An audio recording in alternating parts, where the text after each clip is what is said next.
Hey, Podnutzians. Welcome to Android App Addicts, episode 598. This podcast is brought to you by our Patreon supporters who help us out each and every week. This time it is Mike Brem. Thank you very much for your long support, sir. I also want to say thanks, Josh and Ivor, for their long support. How are you doing, Ivor? Oh, pretty good, mate. Yeah, it's a lovely day here, and in New Zealand, and we're having a great time. The weather hasn't been cooperating too much lately, but over the weekend I was able to get down into the garden and help my wife construct a new berry shelter. They're trying to keep the birds off our blueberries. So that's just been made up out of planks of wood and bits of bird netting that we had lying around already. So yeah, that was a bit of fun. But other than that, all good. Yourself? Cool. I'll put it like this: staying busy. I've now have officially less than 3 years left with my 9 to 5 job before I can just run out of the building butt naked and scream, "I'm free!" Reminds me of that song, the final countdown. Kind of, yeah. Are you going to sing that on your last day? I don't know, but I did tell somebody today when they asked me for something. I said, "Look, the issue isn't can I help you. The question is, what are you going to do when it breaks? Because I only have 35 months. No, yeah, 2 years, 11 months, and 23 days." He just looked at me like, "I hate you," but you should. How's everything going? Isn't that the way he always looks at you, though, Dor? Oh, that guy. Yes, you're right. You absolutely nailed it because I'm a government employee. How's everything going up in Can-Do Adia, Josh? Pretty well, Dor. It snowed the other day, which was a quick reminder that winter is coming and that I need to get my poop together and get ready for winter because there's just things you got to do to get a little bit winterized. And I'm reminding myself of the torment and torture that I was giving Ivor as they were creeping into winter and us into spring. And now I'm feeling it reciprocated. And now the boots on the other foot. Yeah, now the gloves on the other foot. And I'm not really excited about it, to tell you the truth. Yeah, I'll say this. I love the fact that summer is over because now I can actually open my windows and not die from heat stroke. So I'm a fan of this time of year, but yes, very soon it's going to get bitter, like bitter cold. Well, I think you guys saw the pictures of my amazing job at digging a hole and putting a swimming pool in it, and then proceeding to start to build a deck with pallets around it. Yeah, so that is has a moat or had a moat around it because the water level filled up the hole. And after we went for a month of traveling, we came back and the pool was just green, and I think there was frogs in it. Yeah. And so I spent the last 2 or 3 days. Luckily, we bought a 1.5 horsepower shallow well pump, and so I have to pump out the moat and then start pumping out the pool, and then put that on hold for the night and went back out, and the moat was back to where it was the previous night before I had pumped it out. So I had to do that again. And long story short, we finally got the pool pulled out of what is now our pond. So we have a pond. It could be worse. It could be. I could be buried at the bottom of it, I guess. True. I will ask you guys in Android news, Android development, hardware, has anything caught the attention of you guys? The wrist phone. Yeah, but who makes the Lenovo wrist phone? Lenovo. Yeah, so I'm torn. Yeah. I don't want to buy it, but I do want to buy it because it's a wrist phone, but it's a Lenovo wrist phone. So, I keep going back and forth. I don't know. I bookmarked that one. It'll be rubbish, but it's a first step. It's a prototype of things to come. Well, you've sort of just get better and better. You've sort of been progressing towards buying rubbish products anyway, right? So this should That's be all I ever perfect. buy. Does it have a reverse flip twist camera on it? Yeah, well, that's the next thing. It's gonna reverse itself so you can take pictures and selfies. It'll have a little flap that comes up with the camera on it. Right. I should patent that idea, actually. Can you wear it on your ankle too? Several members of my family already do. Same here. I'll say this: the hardware stuff that caught my attention was kind of like twofold. Is what I'm gonna say. When it comes to the Android verse, really Qualcomm makes a huge percentage of the processors. We do have Samsung that makes processors. We do have MediaTek. We do have a couple other people that make processors as well. But Qualcomm is the one that makes the big boy processors, in air quotes is what I'll say. And Qualcomm has already announced it is jumping into RISC-V hardware support for Android. This was really, I think, only announced back in January. They said something about it, but it really wasn't announced until I want to say Google I/O. And then since Google I/O, we've had a couple of manufacturers go completely crazy on top of Qualcomm announces the first ever mass market RISC-V Android system on a chip. So these guys are in air quote on the ground floor on trying to capitalize on this movement. Now, for the uninitiated, all you have to know is RISC-V isn't Intel, it isn't NVIDIA, it isn't ARM, it isn't any individual company. It's open source technology that was first invented in the mind of a college professor because he wanted a simple way to teach his students how processors worked. And that was how the architecture was dreamt up. Since then, it's become real. And it was really only in the last year or two, it became a physical thing. And then now it's all of a sudden taking off on single board computers and system on a chips, and Android announcing official support for it.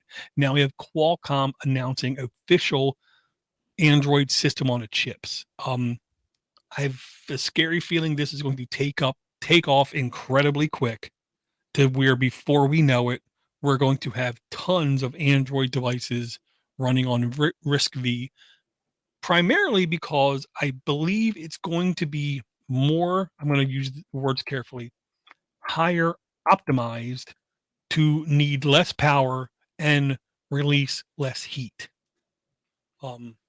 Because of those two things, I think this has a definite possibility of being popular.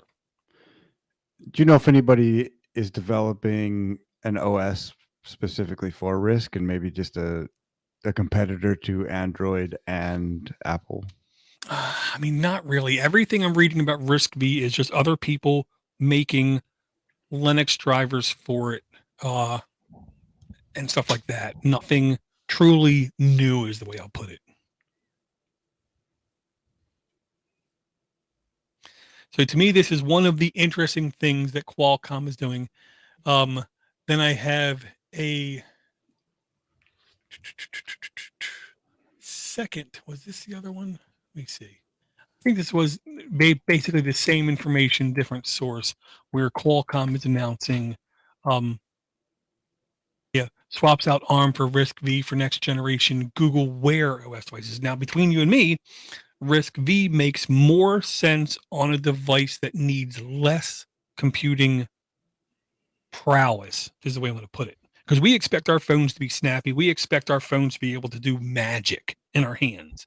With Wear devices, we expect much, much, much less out of them. So I can see a RISC-V based Android Google Wear device getting a week of battery life versus the less than 2 days battery life with, it seems like, the current Wear devices. So this is where I think RISC-V will actually make a ton of sense, is what I'm going to say. So Samsung make the key RIN processors, don't they? And those go into Huawei devices as well as Samsung's. I can't remember. Yeah, I can't remember the name of the Samsung chips. They do make them. They're basically in every Samsung device outside of the U.S. And yeah, there are like two manufacturers 2 or 3 manufacturers in China and Thailand that do use their system on Yeah, the chip. because I remember when I had my Huawei Mate 20 Pro, it had a keyring processor in it, and that thing could handle anything you chucked at it. It was super fast. It was really good. Yeah, the Kirin chip. You're right. Yeah. So if the Kirin chip, if the RISC V SoCs are as good as the Kirin chip, then you're onto a winner, I'd say. Yeah, absolutely. And then I honestly have another Lenovo thing that when I called this, it literally made me stop and ask myself tons of questions, and there is no right answer is what I'm going to literally end up in saying. Lenovo wants to offer an Android-based PC starting with an all-in-one that can pack a Core i9 processor in it. Okay. If anyone complains about Android slowness, if you use it on a Core i9, I'm pretty sure that's going to be resolved. To me, and one of the things is that they believe this is going to have the ability to not only destroy Chrome OS, but it can actually compete with Windows from vendors, kind of stuff. To me, the biggest shortcoming with running Android as a desktop anything operating system is the fact that I don't have a full-fledged set of browser plugins like AdBlock, uBlock, YouTube, sponsor block. I mean, all these other things that don't exist on mobile browsers, to me, is the biggest reason why I think if I were offered a Android based PC solution, I still couldn't use it full time for everything I want to use a normal, to me, full desktop operating system with. Yeah, I've just put a link in the chat, which will take you through to Android x86, which is the operating system you can install on your PC today to run Android on your PC. You can do it as a dual boot or as a standalone if you've got an old PC sitting around. I've been meaning to give this a go since I saw it in the Discord that we were talking about it, and I looked it up, and I'd totally forgotten about this. I'd seen it ages ago. It was bookmarked in my favorites for years, and I keep meaning to give it a go, but I haven't yet. So, have you ever tried it? You guys? Yeah, I have. You, Josh? No, I have not. I don't even know. So what did you Android come up? is. Did you come up with the same problem with the browser? You weren't able to get the same functionality in the browser. This is not going to offer you anything outside of the normal Chrome or Firefox enabled browser. So yeah, it's still going to suffer from the same problem. The last time I gave this a really hardcore attempt, the problem was all Android devices. Here's the way I'm going to put this. All Android devices sold today have a certain set of sensors on them. Accelerometer, magnetometer, all those things. You know what I mean? PC does not offer all of those sensors. So there's certain apps that when you go to load them just don't work right in Android x86. And this was at least 4 years ago is what I'm going to say. Yeah, this is a pretty old program. Right. So maybe by now they've fixed a lot of things. They've done a lot of things. We can see the last update was April 2022, it looks like. So hopefully they'll, keep moving forward. Yeah. When I have some spare time, and I'm not building berry shelters, I'll see what I can do. Drag out an old laptop. Right. Yeah. The old alternative to this was called BlueStacks. And in my humble opinion, it was horrible versus... Well, that was an emulator, wasn't it? The x86 is not an emulator. It's an actual operating system. It's running Linux on the bare, and then it's loading Android on top of it. Right. But I am willing to give it another try, is what I'll say, because I do want more functionality. Yeah, especially if you've got all the power of the processor and the PC behind it. These things are meant to run on, or Android's meant to run on pretty slim functionality or power in the processor. So, if you've got a bit more on the PC, it makes sense to make the most out of it. Yeah, especially if you can get it running on an i9. Oh yeah, with 32 gig of RAM. Yeah, Should be about just enough for Android. I hope so. I have think tried. it's 32-bit. I have dabbled in what this may be using is the QEMU, QEMU, which is an emulator for Linux to run Android and other. Have you ever come across that door? Well, I've definitely used QMEU in the past. Yes, a bunch of times. And I will say, I know the opposite is very true. Whenever you load a Android device and then you find on the Play Store, run Debian, run Linux Mint, it's always using QMEU because that seems to be the most supported, I'll say, emulator on Linux, which can do the most different types of chipset types.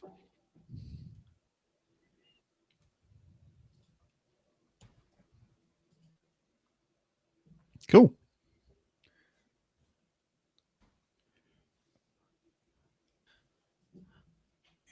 Okay, sorry about that. Brain fried. The other piece of hardware I just wanted to bring up with because Josh keeps asking about different privacy type features. I typically do never talk about things on Kickstarter just because I don't like gambling. You know what I mean? I like my money. Mhm. I don't like the idea of throwing money away and not having something come back.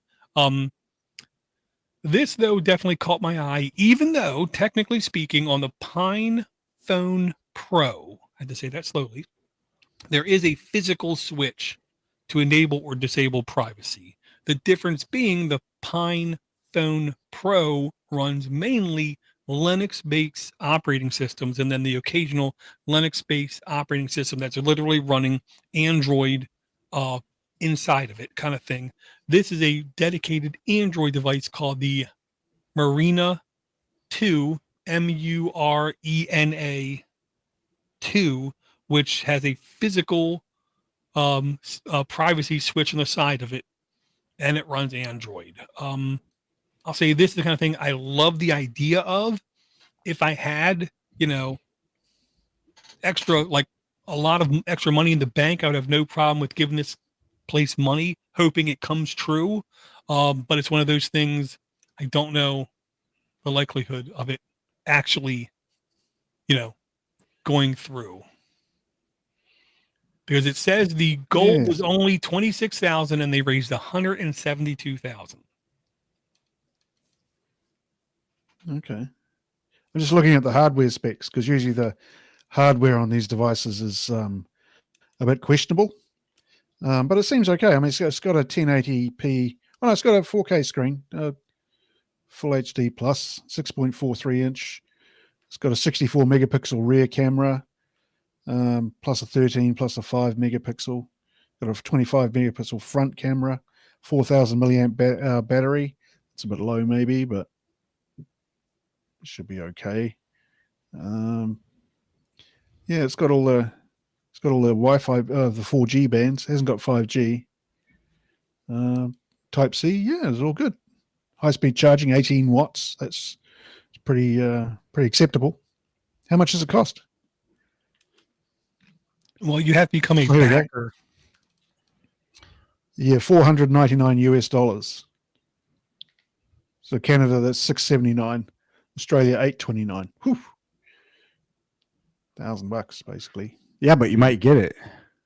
You might actually get it. Yeah, if you've got $1,000 to throw away, might be worthwhile.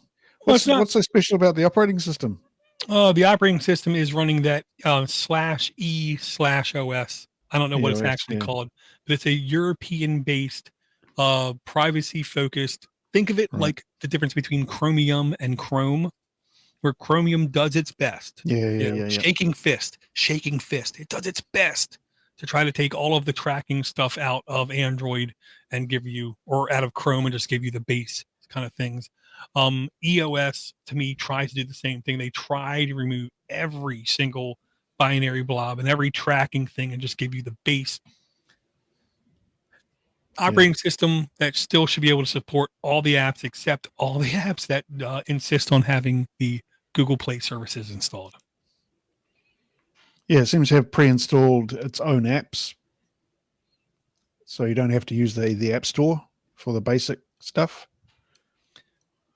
Which you don't anyway. But yeah. Do you think they'd let me trade in my Obama phone for it? I think it's worth contacting them. Yeah, your Obama phone. I like the physical switch, the disconnection switch, and the privacy switch. That have physical switches on the side. Interesting. What was the Doesn't other have one? a flip-up camera though. Just garbage. Well, there's another one that we looked at that had that same thing, a privacy switch. Yeah, I mean, I know the Pine phone had a privacy switch, and I cannot remember another Android-based device that had one by default, but I'm sure there is. They try to claim they're the first to have it, but I'm pretty sure somebody else has What's it. that? What's the phone? The phone where you can take it apart? Fairphone. Fairphone. Do they have Fairphone. one? Yeah. I honestly am not sure. Cannot remember. Right. I know that I'm really happy with Fairphone just because they're still alive. You know what I mean? They keep on innovating, they keep on revving the new device, and they keep putting out devices, which I find amazing. I swore there wouldn't be enough support, there wouldn't be enough people, there wouldn't be enough money to push this thing forward, but Fairphone keeps finding a way. Yeah, they're going through 6 different models now, and each one just keeps getting better and better and better. They get more and more people. I think it's only like 700,000 people have bought one throughout its life, but that's still a fair number. I know, but apparently that's enough. Yeah. The CIA is good at subsidizing phones, I guess. Well, speaking of things with their own interest, I'm going to put this link in the chat too. I want to say it's called SciPede. And what it basically is it's another group of people, in air quote, trying to do their best with RISC-V processors, where they have their Pi 4A, which is like the Raspberry Pi type form factor, the Litchi cluster, which is literally a desktop form factor clustered of Raspberry Pi type computers. But then they have the Litchi console 4A, which is a laptop. But then the one that caught my eye was the Litchi Pad 4A, which is literally running Android OS on top of a RISC-V platform. So these people are trying to put out at least a tablet form factor running RISC-V with Android on top of it. So, I mean, this is what I'm trying to get through is expect very shortly to have completely different price differentials and having RISC-V processors in them, because they don't have to pay the Qualcomm tax. You know what I mean? Like how when you buy an Intel computer, you got to pay the Intel tax. When you buy a Microsoft computer, you got to pay the Microsoft tax. When you buy a Litchi Pad 4A, you don't have to pay the Qualcomm tax. So, this is just one of those things I find really interesting. You can pre-order them now. Again, I don't encourage anybody to pre-order anything unless they do their own research with a company and have absolute trust, or they really love the excitement of gambling. And it runs Android. And it runs Android, yeah. I wasn't, honestly, the reason this one caught my eye wasn't because of the Android tablet. It was because they announced the laptop was pre-orderable. Then when I went and looked at the site and I saw they actually had a cluster computer, which, to be honest, if it had the right operating system on it, could probably be a beast. And then they had the tablet and the single board computer, which, Intel stopped selling NUCs. They stopped selling NUCs because everybody else is filling in the gap of the mini PC form factor. They don't need to make NUCs anymore. Just like back in the day with the Nexus devices, the reason Google made the Nexus devices was to show people the basic things that can be done. Now, the Pixel devices, they're pushing the edge much more. With these products, it seems like more and more, honestly, companies like Raspberry Pi become less and less daring, less arrogant, less cocky, less innovating, less pushing, and they're slowly becoming the board that your grandmother will have to run her like recipe index, where other people will take the mantle to make cluster desktop form factor or laptop form factor or tablet form factor boards. I like the look of the console, the Lychee console. I agree. 4A. Yeah, that's quite a small form factor. You could take it on your commute or on holiday or something without having a great big laptop wearing you down. With 16 gigs of RAM, I like RAM. And it has a keyboard nipple as well. Just like a Lenovo. That's right. It's like, hey, I like the Lenovo PCs. They do good PCs, but that's about all. I do agree. I'm a fan of their laptops. Especially their nipples. And at the bottom of the Lychee console 4A, it says the system is Debian Poly OS, and it says it's able to run VS Code. Well, I hope so. You could do some coding too while you're on there. Well, as long as you get the bad music from like Project Swordfish at the same time. It looks tiny, actually. From the video, they've got a wee video at the bottom which shows 7-inch. You could span it with your hand. Mm-hmm. So this is really a phone with a keyboard. Well, it's a 7-inch screen, so it's tablet. close. It is very close to being phone size, yes. But hey, kids have good eyes. Is it completely open source hardware? I could not find that out exactly. I know the processor is RISC-V based. I didn't see anything about the hardware being available for people to recreate on their own.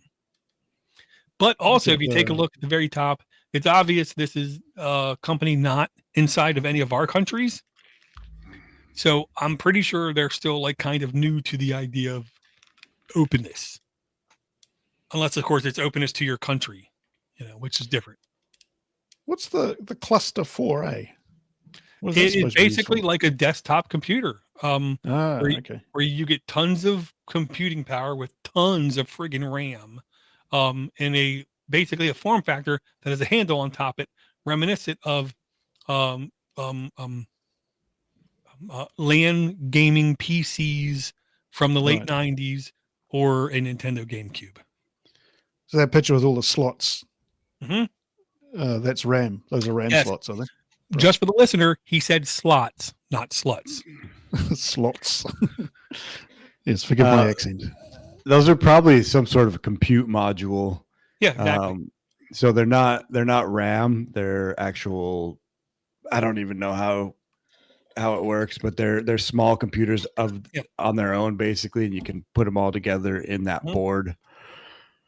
Raspberry Pi makes some too that you can compute modules that fit into your RAM. Are they not RAM slot? What slot do they even go into? It is similar to it is similar to a DIMM slot. Yes, it is. But they're compute modules, which is basically a system on a chip. So it has everything baked into one board. A hard drive, RAM, GPU, and CPU all on that one board. And what happens is the base board has its own, sometimes exact mimicked system on it. So basically every board you add into that slot is basically another part of the cluster it can use to get things done. So by the end of this, if you get one board that has 16 gigs of RAM, you easily have like 80 to 100, whatever gigs of RAM spread across what would be at least 32 processors. So as long as the software is optimized correctly, that thing could do a lot of things really fast. I mean, it still won't play Crysis or Half-Life 3, but you can do some heavy computing. So Josh could do some Bitcoin mining on it. That's right. As long as it's programmed right, yep. Or it could just catch fire. It's not a Samsung. Oh. And just so that you guys know, I did send out a note on Noster that we were talking some nerdy talk. And what I wrote is, we are hot into some nerdy topics. Come join us, only on YouTube at the moment, with a link. And we were boosted, which is a retweet by the sexy search bot. just so Ooh. you know. And it's your it says your daily dose of everything sexual. So I guess we're gonna have to maybe make great. a hard right turn here and start talking about Make something a hard little what? more little, or maybe they heard Ivor say slots. Slots. Yeah, and I will say I did try to look into how to appropriately live stream through Nostr, and I couldn't really grasp it. I will say I do have at least one extra domain and at least one extra computer down here to where if I can figure it out, we'll be streaming on that as well. Did Awesome. you look at zap.stream? Didn't see that one. Yeah, that seems to be the one with the most functionality at the moment. Okay, I will. Do you want to get into some Android applications?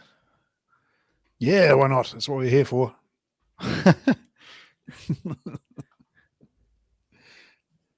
Go for it, Ivor. Oh, I got one. Here we go. Hang on. I'll just put the link in the chat. Actually, there are two. Oh no, that's not the right one. Oh, geez. Sorry. What's going on here? Don't worry, I get paid by the hour. Yeah, sorry. So do I. Okay, so there's the first link there. That's to an app called Forkies. This is only on F-Droid, but there is another equivalent app on the Play Store called Shorties. So what we're seeing here is a fork, and hence the name Forkies. So Shorties is a popular puzzle app on the Google Play Store, which allows you to do crossword puzzles. So you can download crossword puzzles and do them to your heart's content. So if you want a free and open source version of the Shorties, you can use Forkies. So Forkies will give you access to different formats of puzzles in different file formats. When you open it up, it'll give you an option to have a look at, to import or get puzzles from 3 different sources online. So it'll take you to its own website, which has a curated list of crossword puzzles and websites and places you can get online sources of crossword puzzles. Second one is you can import puzzles or import puzzle files that you have downloaded from external sites or puzzles that you have created your own. And this is where the next app comes into play, but I'll leave that for now. Or you can download your own puzzles from your own sources. But the next app is called Forkies Scanner. So Forkies is the popular crossword app. Forkies Scanner is the OCR app that goes with it. So what you can use Forkies Scanner for is to scan a crossword you have in your local paper or in your daily paper or in a magazine, or if you're out and about and you see a crossword, then you can use the OCR Forkies Scanner to scan that particular crossword. And first off, you start by scanning the puzzle itself, and then you scan the clues. And the OCR recognizes both formats, so it recognizes the clues and the puzzle itself, and it turns that into a usable crossword puzzle for your phone.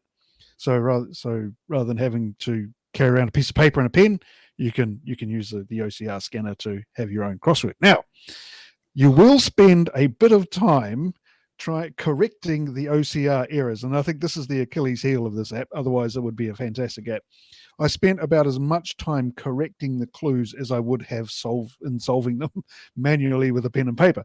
But apart from that, if you want to spend a bit of time, you can sort of shrink it down a bit. So yeah, you might have a bit of a few problems in that respect. But I found that the smaller the puzzle, the better, and the more light you're using, the better. There's certain things you can do which will improve the way the puzzle is used. So the other options in the Forkies Scanner is also you can sign up for online sources and download them, and it will set to automatically download daily crossword puzzles from different sources like newspapers and things like that. So really, if you're into crossword puzzles, these 2 apps I think are ideal for you. So what you're saying is it would actually be faster to get a piece of paper and a pen and like recreate the crossword puzzle by hand than it would be to actually use this. Almost. Well, we can't all be you, Josh. I mean, we don't have the brain power to create our own crossword puzzles and then solve them. They're much easier to solve when you make them yourself. They're all the same word. Yeah. Bitcoin. Noster, Bitcoin, Noster, Bitcoin. Yeah, but nice little open source app that you can use to pass the time if you have a bit of it, and you're a gentleman of leisure like me. Right? Or if you want to do popular crossword puzzles where other people will sit down and do that, then you can download them. So if you're doing like the New York Times crossword puzzle, for instance, I'm sure by the time you get up in the morning and press it, it's going to be there because somebody else already went through the trials and tribulations of correcting OCR. And I will say, I'm amazed at how far OCR has came in like the last 20 years. At the same time, I'm amazed at how much when I do OCR, I got to go back and fix stuff. It's exactly. Like, if it's super clear text, maybe, but it seems to me like there's a lot of times I got to go back and fix things that I thought would have been obvious. Well, I have a crossword here that I've clipped out of our newspaper. I can show you how it works if you like. I can scan it. Sure. If you want to see an example. Hang on a second. I'll just share the old screen.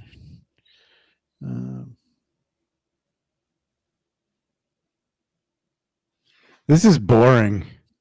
Sorry. You're boring. Hang on.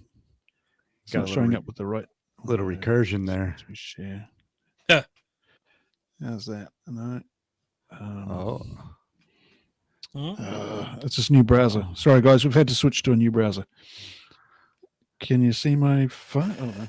There we go. That's why I couldn't see it because it was. Sure, it's not closed. because you're How's using that? Windows. It could be everything to do with that. I wish I had a PC where I didn't have to use Windows. Oh, here we go. Now, I'm sorry. leaving. Upgrade to the newest Windows 11. I'm sure it would fix that. Okay. Can you see my screen? Yep. It's not doubling up and everything. Not until you do that. Okay. Right. So 4-key scanner. So starts off with this opening page. Sorry, I'll just get the phone out. And we'll do this. So crossword, mandatory guardian, start the new puzzle. Then we go into the selected date. Yeah, cancel that. Then we go into the next page. It goes into the scanner here. And then we go into the 4-key scanner. So we'll scan the photo.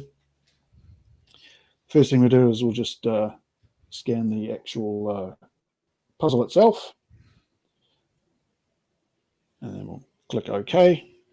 And then we'll just adjust the size so that we've just got the crossword puzzle in there. Done. And then it translates that image into a crossword format.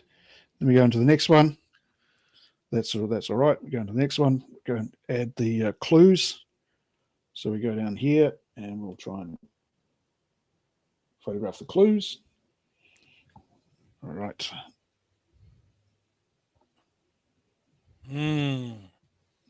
So maybe if you had like a perfect camera with perfect resolution, it might be better. Yep. So you can see it's done a pretty good job of importing the clues. It's actually done really well. And then we'll do the down clues. Add those. Here we go. And we'll just adjust the size there. This is truly riveting. I thought it was fantastic when I first tried it. There we go. That's what she said last night. There we go. We've done a pretty good job of that. And then we go back here and we've got the clues there. Right. So then we'll share it to the 4-keys application itself. We'll go back to 4-keys. And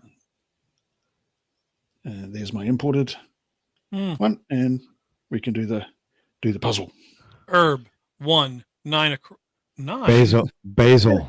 That ain't 9 letters. What's the 9 for? Oh, that's a good point. So, oh no, that's actually a 5. It's the OCR hasn't recognised the 5. Okay. Yeah. But there you go. Cool. That's I thought it actually was great. quite interesting. Do you have to have a flip camera on your phone to have it work, or does it work with just any? Well, a flip camera is preferable. But we all know that not everybody can have a fantastic flip camera phone like I've got. So standard crappy old Huawei camera like yours would be fine, I imagine. Yeah, exactly. With the crack still in it, but the crack still in it. Yeah. You know what though? I dropped it down the stairs on my way down here tonight, and the floor is concrete basically down here with a hard rubber type thing, blah blah blah. And yeah, it went down the stairs and then it landed right on the corner. Bang. And I picked it up. No worse for wear. Wow, that's really good. So it doesn't matter what camera you have, as long as your case is good. I think that's the main thing. Yeah, the case is a big deal. Yep. Can you even put a case on that one you've got? Yeah, it's got a case on it. I bought another case for it. There are heaps of cases, but they all fold over. They've got like cover sheet at the front. And that's not very practical for when I'm driving. I use it as a dash cam. So I have to take the cover off. I take the case off every time I want to use it in the car, which is not great. Gotcha. So do you have any apps there, Josh? Yes. I don't think that we've brought this one, but it's about to be brought in. It's a little thing called Chat GPT. I'm sorry, I've never heard of it. What is that? Yeah, exactly. Oh, really? So it's but it's an actual Chat GPT app. All the apps before were people trying to utilize, I guess, the close. I would say trying to capitalize.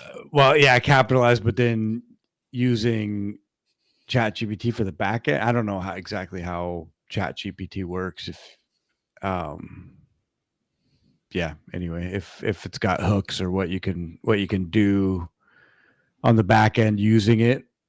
But this is from OpenAI, has in-app purchases. I'm sure they just want you to upgrade your account, and data is encrypted. There's no data shared with third parties. 4.6 average reviews out of 187,000. And that is what it is. It's just Chat GPT, which for anybody that doesn't know, I would recommend trying it because it's quite interesting. But it's a artificial intelligence in a conversational setting. So what I like to do is draw a warm bath, light up some candles, pour a glass of rosé, and then be the guy in the tub and just, have a friendly, if not sensual, conversation with Chat GPT. This is a app that they created, and it's basically the same experience as the web app. So it's just has or what I've used it for anyway, it just has a text input, and you put it in, and it gives you the answers. Just looking at the app permissions, seems pretty standard set of permissions. The other thing I've heard people complain about Chat GPT, saying that it is quite invasive in terms of your privacy, but the permissions on the app seem to be fairly standard. Yeah, I would think that with the privacy thing, it's probably just because when you sign up for Chat, I think you have to give it your phone number. Okay. When you sign up for Chat GPT, and then, I mean, the privacy is you're asking it questions, and I'm sure that it's profiling you from the questions you're asking. And I was just joking about the tub part. Yeah, sure you were. That makes one of us. The one thing I will say about Chat GPT or any of these things is garbage in, garbage out. Still utterly ridiculously applies. The example I will give is there's literally a new job title only in the last, of course, year or two called a prompt engineer. The prompt engineer just literally sits there at a computer. The company straights, aka the people with the suits that still have a hard time attaching images to email or docs to email, dictate the question they want to ask. And the prompt engineer knows the correct way in order to ask a large language model or chat GPT or one of the other ones how to answer this question correctly. So in gist, what I'm saying is you have to know how to properly ask the question in order to know what to expect out of it. The example I'll give is the more details you give, the better the result will be. And here's my example, literally from earlier yesterday.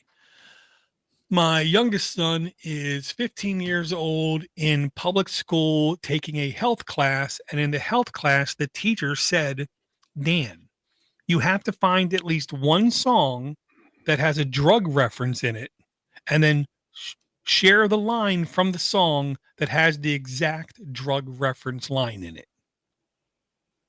To which I'm sitting there hearing this teacher ask this for my son, and I'm almost giggling hysterical because this is exactly how DARE failed in the United States, but I digress. Okay.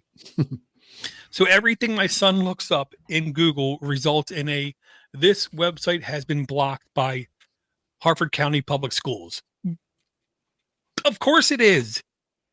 Dumbass. So then I sit down with my son. I say, okay, son, we're going to open your teacher's eyes up. Okay. Do me a favor, just go to Google and type "Take Two and Pass" lyrics. And then literally 6 lines into the song is "Take two and pass so the blunt will last." Send that to your teacher. Let's see what she says. And her response was, "That's an excellent example, Dan." So, yeah, kind of, public school. Yay.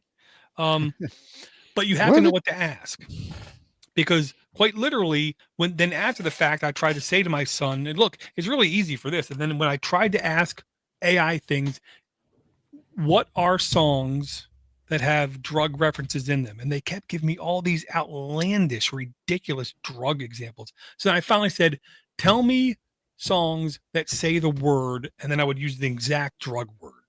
Oh, and then I was getting some good results. You know, whether it was Beatles or Cypress Hill or whatever, I was getting some really good examples after that. And I tried to explain to my son, well, look, all these AI tools they're only going to give you results as specific as you define in your question. So you got to be very descriptive, use long words, use many words, and get as precise as you possibly can. And I found the same thing with ChatGPT. If you just sit down and ask it dumb questions, you're going to get back dumb answers. But if you ask it, season 1, episode 6, 20 minutes into Star Trek, what was this thing we saw on the screen? And it'll be actually pretty accurate. Yeah, I've never used it. Haven't really had the need. Well, that's the thing. You have to have, I think, inquisitive questions to ask it, or else it's literally just sitting there like you're like Chris Farley doing an interview with like Pat Sajak. Who the hell's going to want to listen? Well, it's good for learning is what it's good for as well. I mean, you could use it to teach yourself probably just about anything. And if you don't understand something, you can say, okay, now explain it like a 3rd grader, or, just literal things like that you can customize how you're getting the information until you can fully understand it. And what I would like to do, I want to try to teach my own AI, and because then you can specialize what it's doing, right? You can just have it go and say permaculture, for instance, and have it gather all the information about that and learn about permaculture. And you could ask it, who is Pat Sajak, and it would say, I have no idea who that is. and it would only be trained on the specific topic that you want to have an AI bot or an AI at your disposal. I'm surprised they have it available in the Play Store. Actually, wouldn't Google be pushing Bard, or is that not ready for release yet? Well, no, Google Bard's already released. I will say that's one of the differences between other Play stores, other corporation-based Play stores, and Google. Google seems to not care anything that gets traction. I mean, I don't want to say they're desperate, but anything that gets traction, they'll put in the store and promote. But I will say ChatGPT has lost now in the last 6 months, like I want to say almost 40% of the traffic that it had during the first month. So they're continuously trying to do things to bring people back. I will say with GPT-5, I believe is where they're going to do a lot more image-based things to where you can literally take a screenshot of something or whatever and upload it and say, what's the issue? The example I'll use is, I want to say his name is Dave. The YouTube channel is Dave's Garage. Dave is a guy suffering from autism, which is obvious when you sit there and listen to him. But he was one of the original Windows developers. He's the guy who developed the Windows Task Manager, for instance. And he uploaded some assembly code to ChatGPT, and he couldn't figure out why it wasn't working right. And then when he upgraded to GPT-5, he was able to upload a screenshot of the result of his code.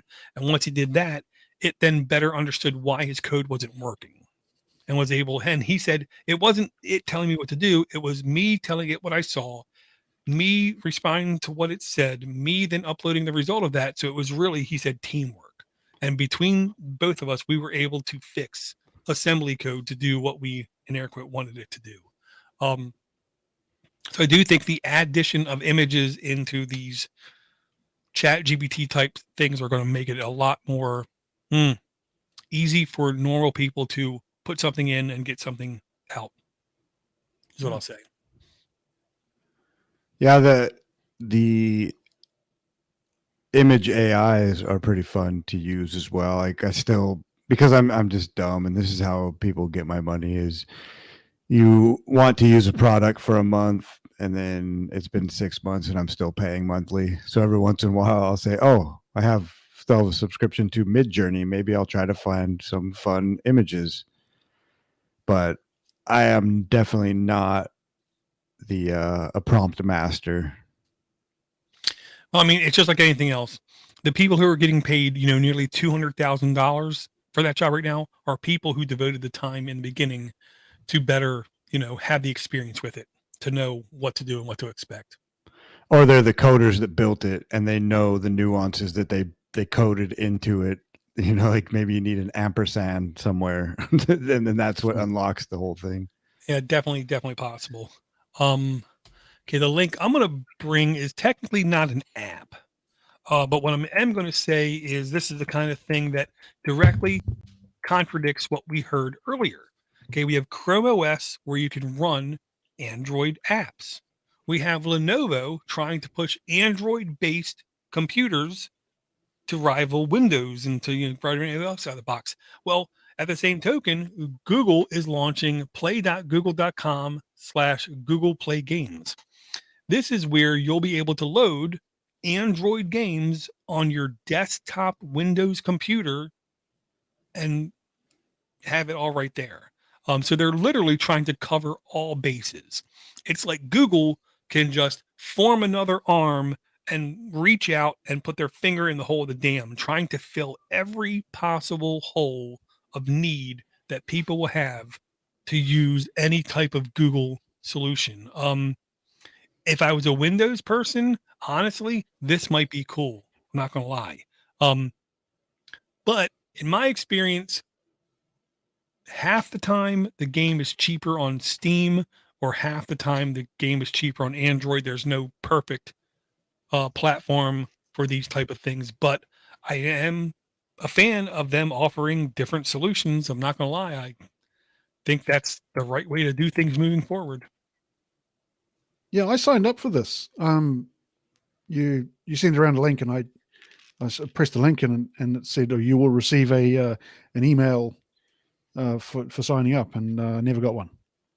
So it's probably just sitting in my spam or something at the moment. But yeah, I did mean to give that a go. But what's the difference between this and so like, does it only work on Windows or like because Windows has its own Android app store for certain places? Yeah, they make it sound like it's only available on PC. And when I hear PC in 2023, I think Windows computer. It wouldn't shock me if you also have to have Chrome installed. And it's basically using the exact same functionality that Chrome OS is using to run Android apps on it. Okay.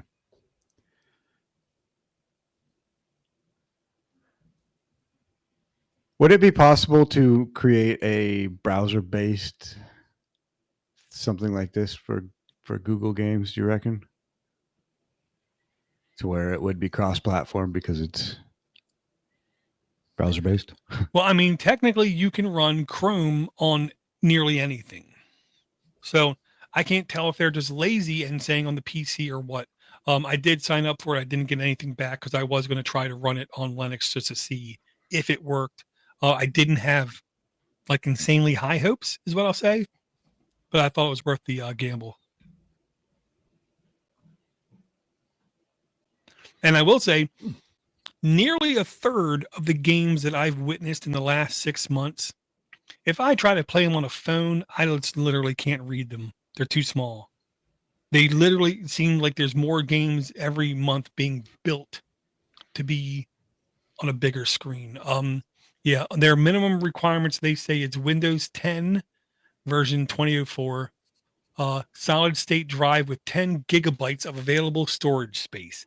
10 gigabytes of available storage space. Okay, I hear 10 gigabytes of available storage space. That tells me that they are literally installing a Android emulator or a Linux operating system on the back end. Graphics, Intel UHD graphics, which I will say the Intel graphics cards have gotten so much better in the last year. It's kind of ridiculous. Processor of 4 CPU physical cores. Some games require an Intel processor. 8 gigs of RAM. Windows admin account, so you can't run it on your work computer.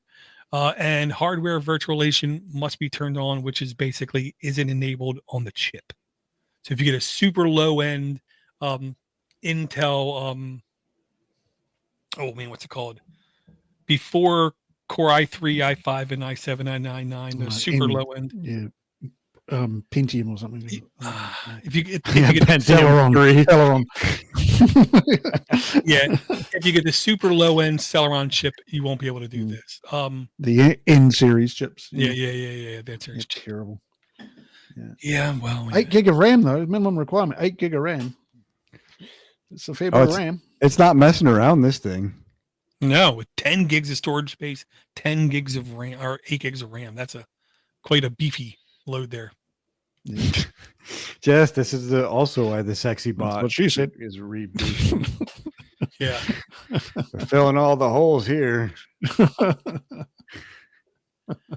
Got to be good at something. You got another game, Ivor, or an app in general? Yeah, I got another app. So who here has tried to learn a different language? C. Anyone? C. We. I suck at English. Okay, so this is a Lingo Clip, and this is a really cool app that I found a little while ago. I don't know how it came across in my feed, but I found it. So what it does is it teaches you vocabulary. If you're trying to learn a different language, it teaches you vocabulary based on the music of that country that you're that you're studying. So if you're trying to learn French, it'll play you French songs, and every couple of lines it'll stop, and because you're listening to the lyrics, and it will have the lyrics printed in front of you, and it will have a blank space. Here it is. Have a blank space where, and it will present you with a list of options down below where you have to guess the word that was said in the lyrics. And if you get it right, you carry on. If you don't, you get to try again. And I thought it was really, so my wife speaks Swedish, so I thought I'd give it a go with Swedish. And I ended up thoroughly enjoying myself for at least half an hour listening to different Swedish music, and watching Swedish music videos and trying to guess the words that they were saying and how they were pronounced. And I thought it was really, really quite entertaining. Yeah, there it is. You see on the video itself there on the trailer. You see how it works. You can see that it's got a wee circle there, which you try and guess the word. I imagine this will be very useful for a lot of non-English speaking people who want to learn to speak English as well. So they can, that the whole thing is a bit gamified as well. So you get, you get points and you go on a leaderboard and you get to see where you are and a bunch of whole other people that are doing the same thing. If you want to do any more than 3 songs in a row, you have to pay like a subscription, which is the only thing I don't like. But that's well, 1 or 2, I think, is probably the maximum I could handle at the moment. Well, I thought a really unique approach to, because a lot of people use Duolingo, and that's just come out with a music option as well to learn how to read music. But this one, it just uses the natural affinity for lingo for music to, when you're listening to vocabulary in songs, they automatically just go into your head in a different way than they would if they were just spoken. So I think it's quite a innovative approach to learning a different language. Just help you build that vocabulary and get a bit of taste of the foreign culture as well.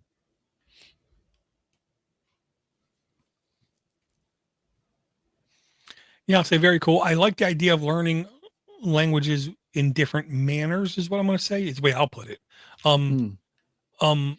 My language, I mean, sucks. I'm sure this would help me learn another language, but I feel like, I don't know how good I would be at it or what good it would be for me in the future. Because I still have a hard time just trying to learn basic American Sign Language. Kind of thing. Yeah. Okay. Even though I have relatives that are deaf, and that's the only way to communicate with them. And they've got at least one relative that's dumb, so works out. Anyway, something different to try if you're trying to learn to speak another language. Very cool. I'm not going to lie. Very cool. Interesting. This is another app, which is an app for a product which I purchased, which was a game cam, a trail cam that has little solar panels on it. But this app is called Wildlife Cam, and it's 10,000 plus downloads. No data is collected, no data is shared. And I was never able to find any ratings. There's no ratings for it, but it's all it is you can control the cam through Wi-Fi, which sounds much cooler than it is because you have to be within Wi-Fi range of the camera. So I haven't found any way to connect the camera to my Wi-Fi because I have an extender that blasts halfway to space. And I'm sure my neighbors love having my Wi-Fi just blaring through their house. But so I've got the Wi-Fi out to the area where I put this thing, but you have to be, it seemed to me, about 20 feet, 25 feet away from it is as far as you can go to connect. But then you can download the pictures from it or just look at the pictures that are on it through this app and control all of the settings, which I don't know if you guys have ever set a game cam, but it's kind of a pain in the butt. You have to go over and open it up. And if it's wet, then, you risk getting water inside of the camera, blah, blah, blah. So this was, besides the fact that you have to be so close to it to connect. I mean, it'd be great if I could connect from, say, my tub while I'm chatting with ChatGPT, but you do have to be pretty close to the proximity of it. But I'm pretty sure there's a buck that is going through our property. It was set last night. There's one doe that went through. So again, Wildlife Cam. I can't remember the name of the It was some Chinese game cam, but it's been pretty good so far. Yeah, So it's that's what I not was gonna specific ask. to a particular camera. You don't have to buy a particular camera for it to work. It's just this will work with anything. No, this is the software for the type of camera that I bought. Oh, okay, right. Yeah, so like it wouldn't shock me if out of 100 types of cameras you buy, 20 of them when you buy will tell you go get this app. Yeah, maybe. Well, with 10,000 plus downloads, I guarantee you they support more than one manufacturer. Yeah, probably. Or it's the same manufacturer under different names is selling all these cameras is probably what the... Well, yeah. In my experience, what happens in China is they set up a plant with mills and injection and everything, and they build one thing. And they just spew out as many as they possibly can, and they sell them to whoever will buy them. And then everybody who buys them puts their own branding on them, whether it's RCA or somebody else. And sometimes one becomes more popular than the other, and they gain traction. But yeah, this is like the open kind of app where the guy just put it out, and people decided, oh, we can use this app, so we don't have to make our own. Yeah, good on them though. I mean, why reinvent the wheel and make a inferior product like this? I've had so many of these types of apps that you need to use to control whatever device, and they're just flaky. They just crash every once in a while, or they're slow, or they just are just useless. Whereas this is a legitimate app. Like it's good. It's snappy. Well, the connection takes quite a long time. Like you just sit there and I don't know what it's doing, but once it's connected, everything is cool. And then I downloaded the pictures from the camera directly to my phone as well. Right. Hey guys, I do apologize. We've had daylight savings here, so the time is actually an hour more forward than it would have been normally. Not your fault. Not your fault, Ivor. It's fine. I blame Bill Gates. I have to go and collect my kids. Right. I will be available again in an hour. So if you're still going, I'll see if you're still going. I'll jump back in. Well, and upload the file whenever you can. Will do. Yep. But thanks a lot. Good to see you again. And sorry I couldn't stay any longer. Hopefully we can do this again soon. Okay. Later, man. Okay. I'm gonna do you feel like we just dropped dead weight? I would not say that. Okay, what I'm going to upload or link now is not to a game, but I have to stop and take a deep breath because whenever I say this guy's name, I get a little misty. Eric Arduini was one of the guys that really introduced me to more than a couple noodle cake kind of games. The way I'm going to put it is they make some very addictive games. A lot of them you can sometimes get for like 50 cents or 20 cents kind of thing. But right now, I believe it's still going on. There is a noodle cake game sale. If there's any, like 2 games I'm going to mention that you need to check out is Getting Over It is a fantastic game that will cause such aggravation, but it's actually fun. The other one is Death Road to Canada, just because it's called Death Road to Canada. It's basically like Oregon Trail, except instead of going over the prairies, getting dying from what's it called? Dysentery. From dysentery cruise.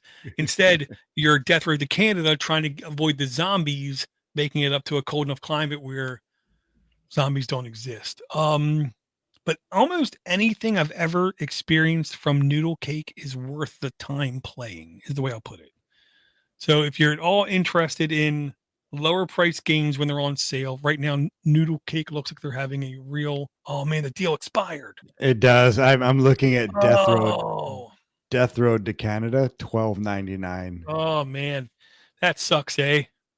Hey, take it easy, eh? That's kind of crappy. I know. So then what I'm going to say is, if you want to be on top of these kinds of deals, I'm sorry, you have one of 3 choices. A, go through Reddit at your own time and leisure, filter through all the ads and the crap, and find these deals. 2, download Voxer, send the request. We'll have you on the AAA group on Boxer, or 3, I did put it, I believe, also in our Discord AAA submissions channel, to where you know when these things happen. I seriously thought this was going on for like another 3 days, 4 days. I was wrong. I'm sorry. So now you're just rubbing it in people's faces. Well, I'm just, look, you don't know what you got till it's gone. And now I know just how special of a deal this was, because it doesn't exist anymore. Well, the interesting part of that deal was that it said that let me get it back up here. Death Road to Canada was $9.99 down to $3.99. Oh, but then yes, in Canada, $12.99. So it'd still be like $6. It's crazy. Yeah. Do you want to bring an app instead, though, or you seem a bit distraught over this? I will, but the app I'm going to bring harkens back to old man vibes, is the way I'm going to put it. There was a game on DOS, maybe even Flash, years ago, basically called Moto MX, I want to say it was called, where you had this platformer side-scrolling type thing where it was you were a motorcycle, you had gas, brake, and you had tilt forward and back, and you could do flips in the air and things like that. And it was basically like defying physics kind of things that was going on. Well, this is like if you take that defying amp physics and you ramp it up to like not 10, but to like 40, where there's like chainsaws going on and battering rams going on. And your job is to take this bike and do crazy physics things to make it to the end of the track. Gravity is there, but it's not as much, but you have a whole bunch of different environmental things to change how the game is played. If you watch the trailer, you'll get it. Do you have a link to it? Oh, I'm sorry. I thought I already put it in the chat. Let me go like that. And Or even a name to it?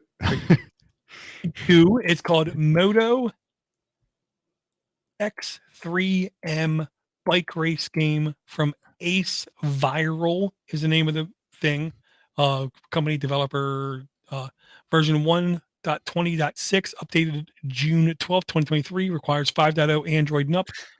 100 million plus downloads is what it says. In-app purchases, I don't do any in-app purchases. I'll just skip that. Content rating, everyone. Permissions, it needs a hell of a lot for some unknown reason I do not know, including run at startup, which no app should really need. Then it also has interactive elements of in-game purchases, which I avoid, offered by Ace Viral, released on August 18th, 2015. So I guess that explains the 100 million plus downloads. But yeah, just silly fake physics fun is the way I'll put it. It looks fun, and I would normally install it, but I can't. I've got way too much stuff going on right now. Yeah. This will just kill me. It looks fun though.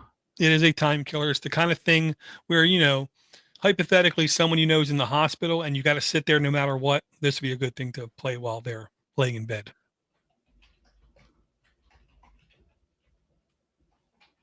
But that's my like sad nostalgic look at a game, and when I saw the game, it just reminded me of the old DOS game. I want to say it was literally called Moto MX. There was the same kind of thing, just not as crazy. Less explosions.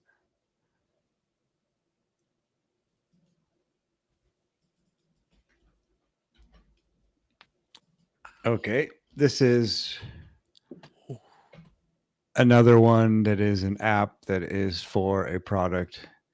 Might have went a little bit crazy on Amazon Prime.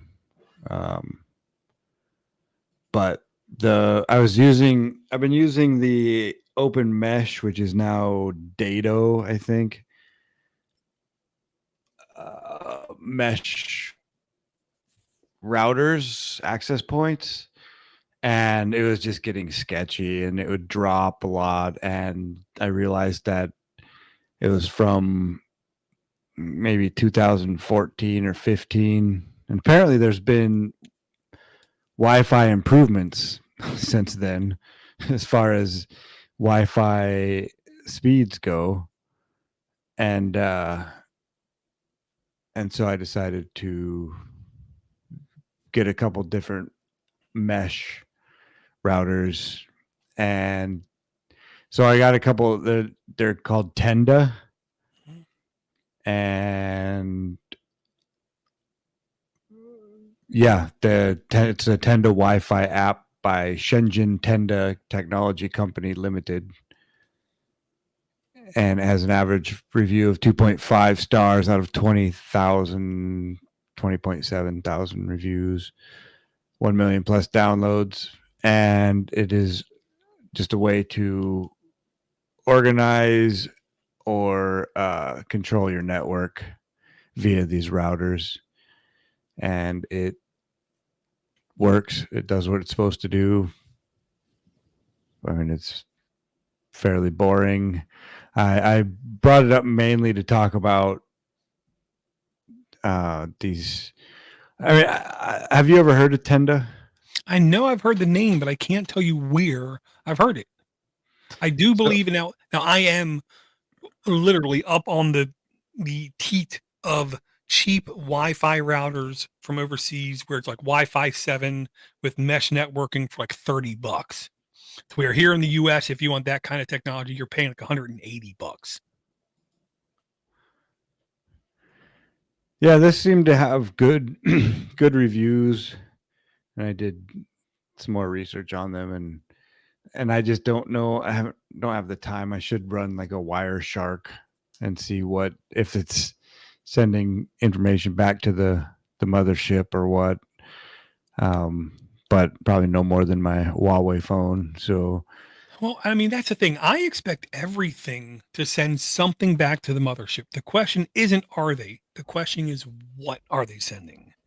Which is weird if you just plug this up on its own with nothing else connected to it and then just Wiresharked it. You would have at least some idea of what it's thinking, what's going on. But yeah, I mean, with the Wi-Fi technology that's jumped in the last like 3 or 4 years, you can easily get like gigabit speeds over your home network, which just like 4 years ago was impossible with Wi-Fi.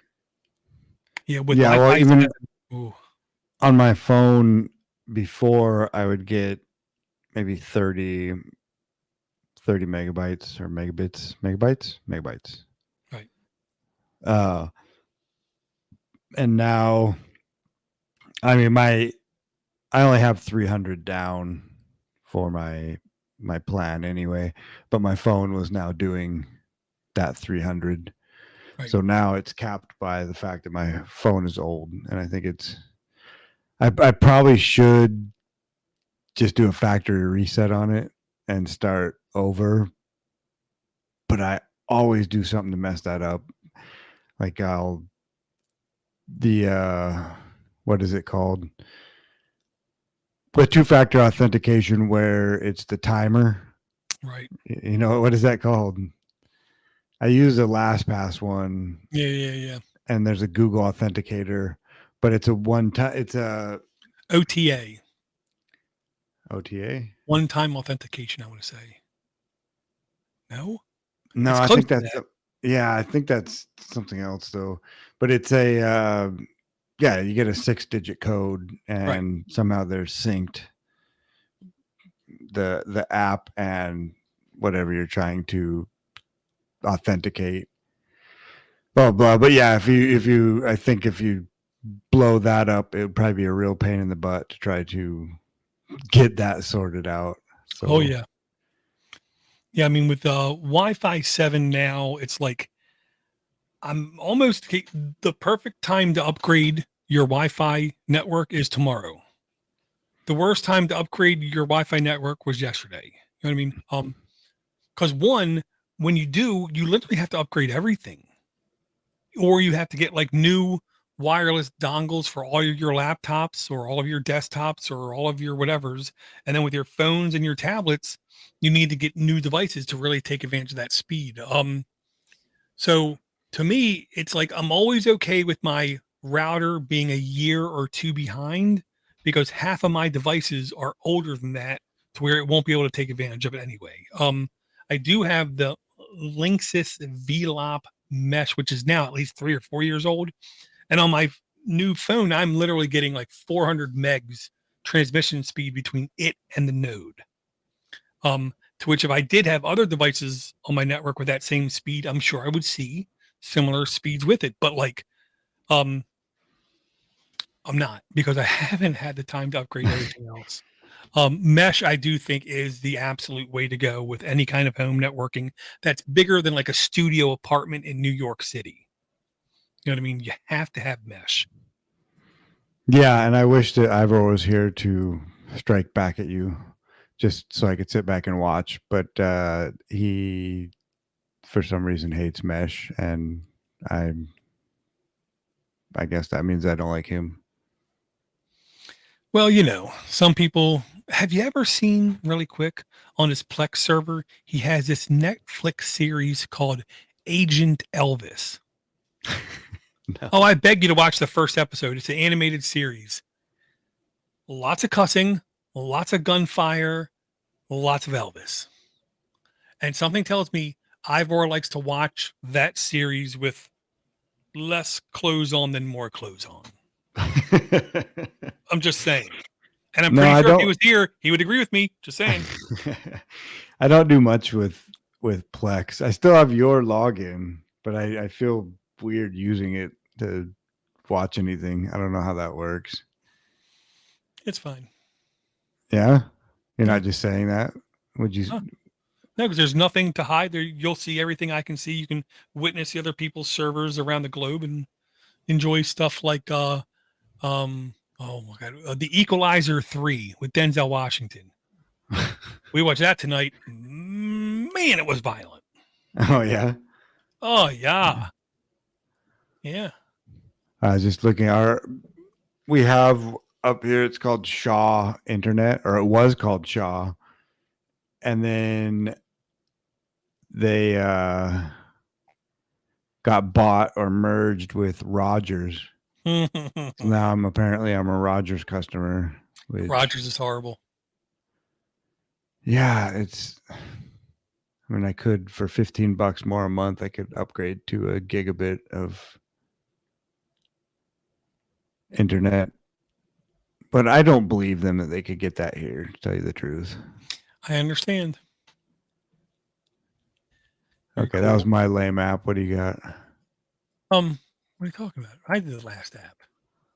I just did that 10 to... Oh, you're right. You did. Okay, I'm gonna give a weird, like, first-person shooter then app that I don't even know how I stumbled across this one, called Slaughter. And what happens in it is, shoot a lot of stuff. But the thing that caught my attention with this one, besides it being mature 17 plus, the 100,000 plus downloads, was, I want to say this was also multiplayer. Your mercenary who was imprisoned, Slaughter, single player campaign, survivor mode, customized. Nope, I don't think it did have multiplayer mode. I will say this almost reminded me of like, I'll say like an late 90s, early 2000 first person shooter. The graphics aren't stellar, but they're definitely better than Doom. It kind of looks like Resident Evil almost. Yeah. And I'm not gonna lie, I downloaded it, I installed it, I played it for like 20 minutes, I had fun. I then had to uninstall it because I thought I'm going to lose too much time in playing such a thing, even though if it has a single player campaign, you just get to the end and you're done. But yeah, the controls all worked fine with on-screen controls. It was easy to see everything, even on a phone interface. Nothing like, spectacularly blowing my mind, but yeah, if you like the boom, boom, clank, clank, this definitely fills that need.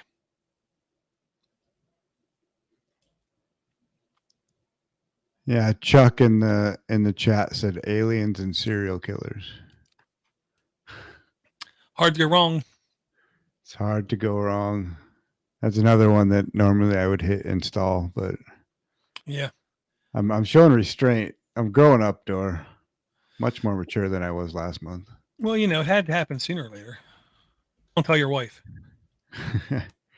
This one, guess what? It's another proprietary It won't install? app. No, it's an app of another product that I just bought, which are T800 walkie-talkies Talk About by Motorola. And I don't know how much experience you have with two-way radios. Like we use them when going hunting or just when we're hiking or going mushroom hunting or anything like that. And the ones we have are pretty old and the batteries are crap and they're just not really good. And so I decided to invest in some quality walkie-talkies. And so these ones, while you have connection between the two, when you have this app, you can set up a chat or you can send messages. You can have offline maps. You can see where the other person is at. Huh. And then it says you can set geofences and alerts. And so you can know where, you can share your map locations with hunting friends or hiking friends or whatever. And all offline, right? You can go into airplane mode and still use this. Right. This is, I'm not gonna lie, this is an actual, to me, ingenious way to take the normal two-way walkie-talkie and extend it via Bluetooth to your phone, which enables all kinds of, I'll just say, possibilities. So you can literally, on your Bluetooth connection to it in your app, do something, and then the party on the other side will receive this, I'll just say, out of the hearing frequency of the walkie-talkie, then Bluetooth it to their phone, and then they can see the same thing that you're sending them. That's genius. It is. This was one of the main reasons why I chose these radios. I've installed it. I haven't used it that much, but now, so that I'm Bluetooth connected to this walkie-talkie, and now I just need to get someone else to download the app, and probably my wife, and then we can give it a go, take it through the ringer, if you will. Yeah, and I'm shocked it says at least like a 20-mile range with walkie-talkies. Nah, but that's also a bunch of hogwash. I mean, these ones will definitely go further than our other ones, but yeah, if you go from the top of a mountain line of sight to the top of another mountain. Exactly. That's what I was going to say. If you're both on the top of a mountain and it happens to be 20 miles away, it could work. But you've been in this neck of the woods, Dor. You're not seeing anything 20 feet away, let alone 20 miles away. Yeah, not unless you chop down like 300 trees. Well, they're pretty good at that too. It's crazy once you start, because I've been hunting a couple times this year so far, and just see like all of the trees and just all the clear cuts that are going on. Right, it's pretty amazing. And it ain't gonna slow down. But now you can see the forest through the trees because there are no trees to see the forest. How convenient. That is a very cool app. I'm not going to lie. Didn't think that kind of thing was possible, but it makes sense. In the same way, late in the era of modems, they were able to make it to where you could talk on the phone at the same time as transmitting data. They basically just sent it outside of the hearing range. Well, they're doing that with video as well, and embedding information into video. I was into that for a little while. Not into it, but definitely interested in it, and met a couple people that when I was doing more with Internet in a Box, and we were down in California, and met up with some guys that were doing that into some dictatorship or some fascist regime. Might have been the United States. But it was, and now they were going into Iraq or somewhere, and so they had this basically a TV show, but they were embedding embedding data into the TV, and then you have a transcoder basically that it runs through, and it can pick out the bits of data and restructure it. Very cool. I'm kind of out of apps is what I'm going to say. Yeah, nothing where I think worth time.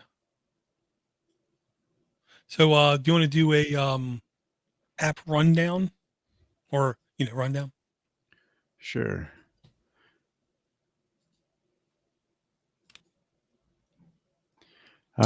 We started by Door schooling us on Android and the RISC-V protocol,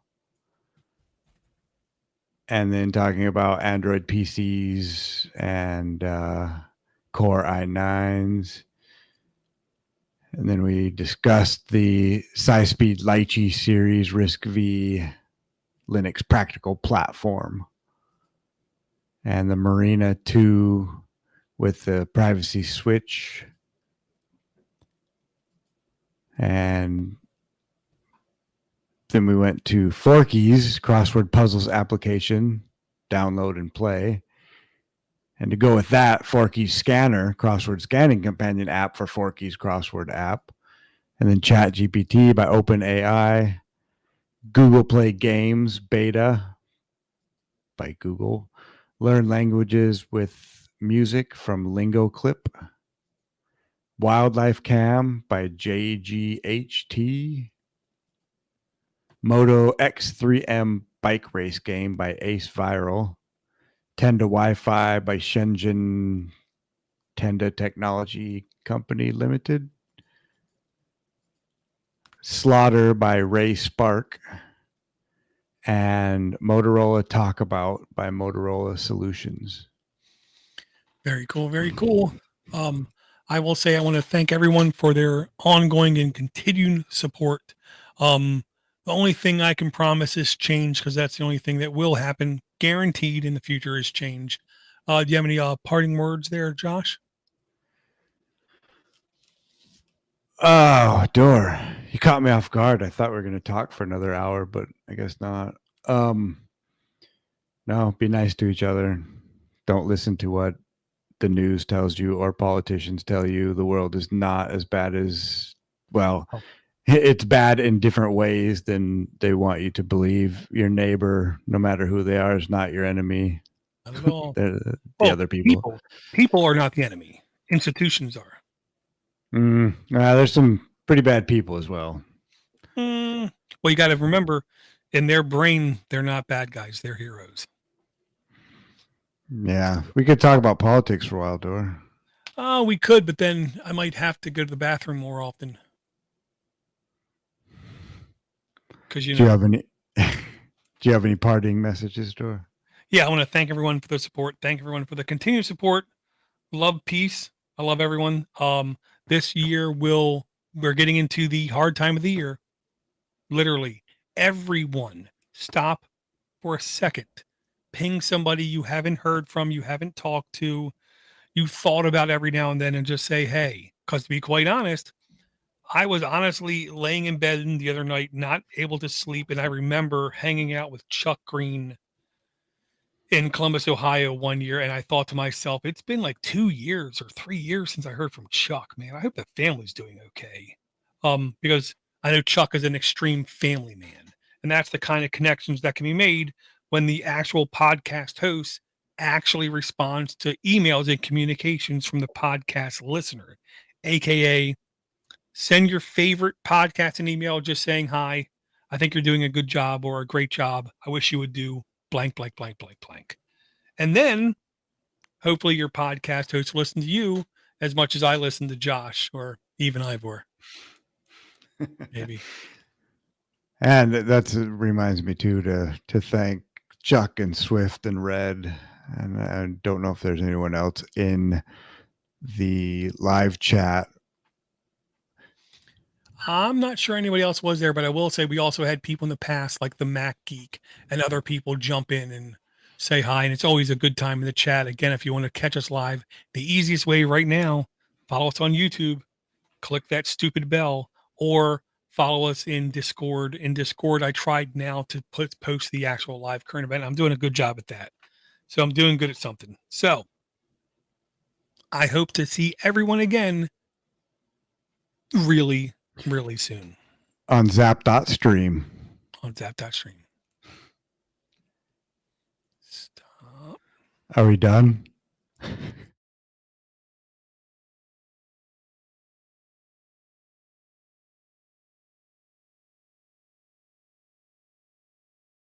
Live. I click stop on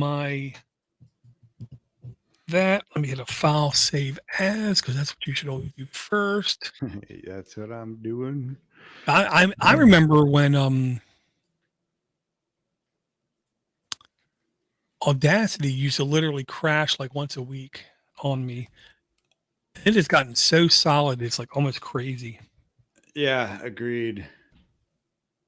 I'm not sure I have all your guys' audio from 597. I was surprised I was as caught up as I was when I started sitting down and post-producing shows. So right now, after tonight, I'm only 2 behind. I think I gave you the link, but I can send it again.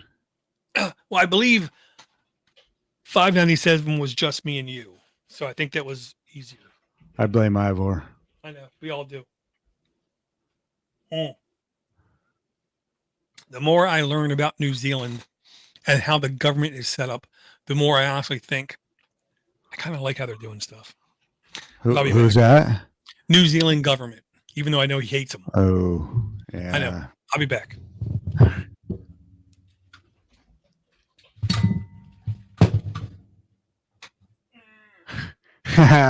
Creeping in the chat. I knew you were around somewhere, Ivor. You're like Big Brother.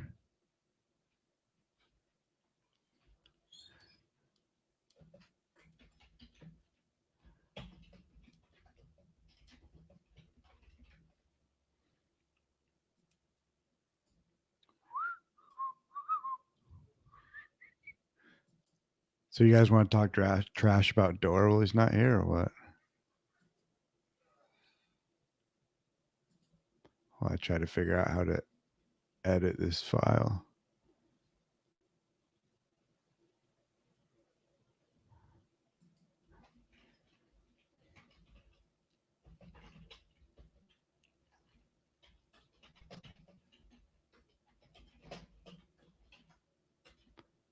Should try to drive the bus, Ivor, and not just run after it.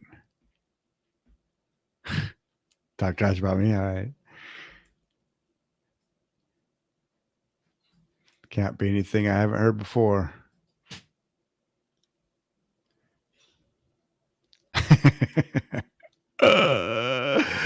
Yeah, that's true. I'm nothing without Noster. That's great, Red. Cool, man. They laugh at me sometimes when I ask about surgery, but because for me, it would basically be getting cataract surgery. There's no laser eye surgery and that stuff. So I'm just going to wait till I need them or need to get the cataract surgery, I think.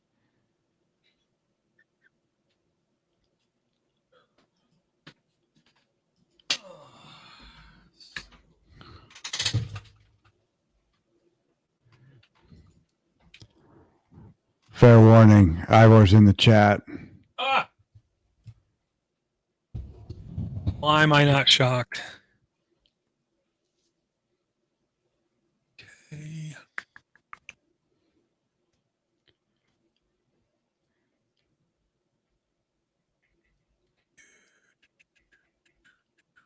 No, Ivor, I have a Rinkin. And if you don't know that joke, I have to tell it to you sometime. Sounds like a threat. So let me turn these off.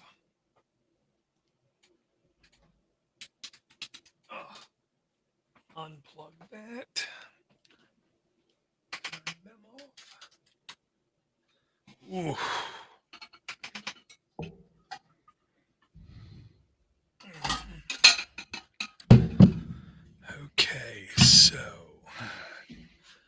at me now. Well, Ivo, while you're in there, do you have any show titles at least? Can you contribute to this in some sort of a positive fashion? I love it when you guys give me show titles because I can't think of nothing ever. Well, I mean, there's the sexy bot. That's so. That's. I mean, it's kind of like, how some people, just can't tell a joke no matter how much they try. I just can't tell a show title. I remember the days of the tub, man. That was fun. Just be sitting in there drinking beer. Oh, it's definitely less work. Plus, Eric was around. Oh, that guy, man. That guy had no idea how much he meant to me. Yeah, that's. I remember when you told me that. That was when I was doing the boot camp down in Victoria. Yeah, it was. I remember that. That was like a speed track education or die. Yeah. During a snowy winter. Yeah. I had to walk to school uphill both ways. Yeah, like 12 miles, eh? Yeah, it was something like it was probably 6 miles. And I was gotta say, Chuck, you have no idea how ridiculously I wanted to overreact when I saw you in the chat, because you're the rhino, man. You are the man. You're not only the guy who could literally bowl through 15 people, but you're also, like, to me, like one of the most kindest and gentlest and nicest guys I think I've met at a conference. Are you gonna cry, Door? No. I'm just saying, Chuck is the kind of guy I know. Not only can I leave him with my infant kids, and he'll do anything to protect them with his life. He's also the kind of guy that I don't have to worry about thinking anything ill or crash or rude. He's the guy who loves to do karaoke and just like smiling.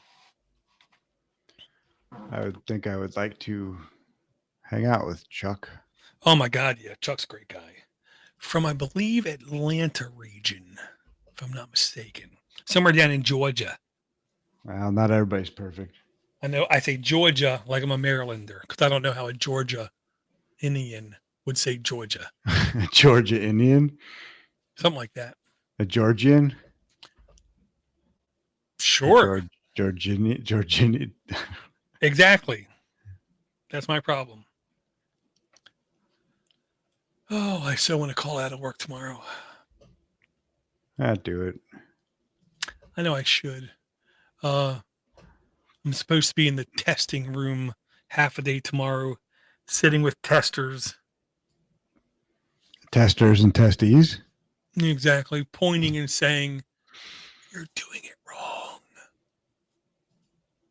You're doing it wrong." But I don't care. I know, but testers can't do anything right. That's why you have developers sitting behind them, which of course behind them is system administrators saying you're all stupid, you're all doing it wrong. Because system administrators know everything. At least that's my experience. Yeah, there's one thing I didn't bring to the show, and it's because I have a hard time rationalizing how to put it in a seamless term, okay?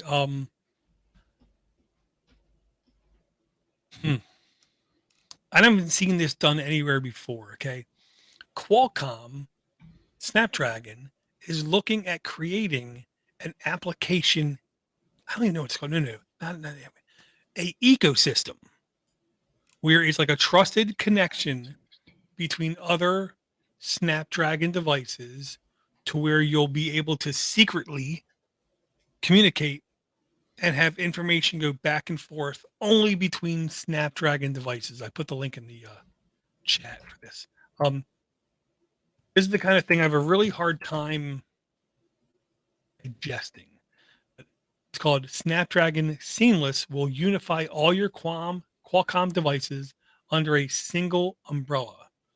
So you'll be able to, regardless of if it's directly connected to your device at all, as long as it's all running Qualcomm Snapdragon devices, you'll be able to, on any one of those devices, connect and communicate with any one of those other devices. I don't get it. I know it's hard to describe. It's almost like they're trying to create their own ecosystem. I know, but what? I mean, it's just an app. Like what? See, part of me wants to say it's a communication protocol only between these devices. Right, but it has to use other hardware than just the. It has to use Ethernet, processor. IP addressing, and Bluetooth MAC address. To do all of that. Yeah, I know. I don't understand why in the hell would they even do this. It seems like so much more work than the result that you get out of it. I mean, so what? If I can, from my phone, communicate to my watch, which I already could. You know what I mean? I don't understand it. But it seems like almost like Apple, like sneaky slyness.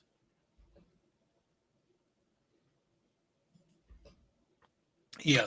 Qualcomm is targeting Snapdragon Seamless to create a better cross-platform experience for devices made by completely different manufacturers, placing all of them under a single umbrella based on their system on a chip. With Seamless, you effectively get the support of all hardware ecosystems without having to limit yourself to one brand. For one example, using low-powered Bluetooth signals on your phone, smartwatch, and more, you can communicate effortlessly in the background. That almost sounds like a cult, like mantra. Yeah, and what I mean for Qualcomm, like what? I don't give a shit. What? Oh, I'm sorry. You're running ARM. I'm not. Oh, Risk V. That guy's on. Hold on. I need to chat with my other Snapdragon person. Yeah, I don't. That person's on Risk V. I don't get it. I mean, I've seen like Samsung having apps to exclusively communicate with Samsung devices, which I can wrap my head around. Right, exactly. Because they try to offer you more throughput, more information to go back and forth. Like the wife has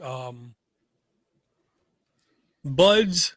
She at one point had Buds, phone, and wrist tracker that were all communicating like high levels of information, like lots of information. Then when she upgraded her phone, the information got less. Then when she upgraded the tracker on her wrist, the information got even less. To where now all it gives is heart rate, like one other stat, like step counter.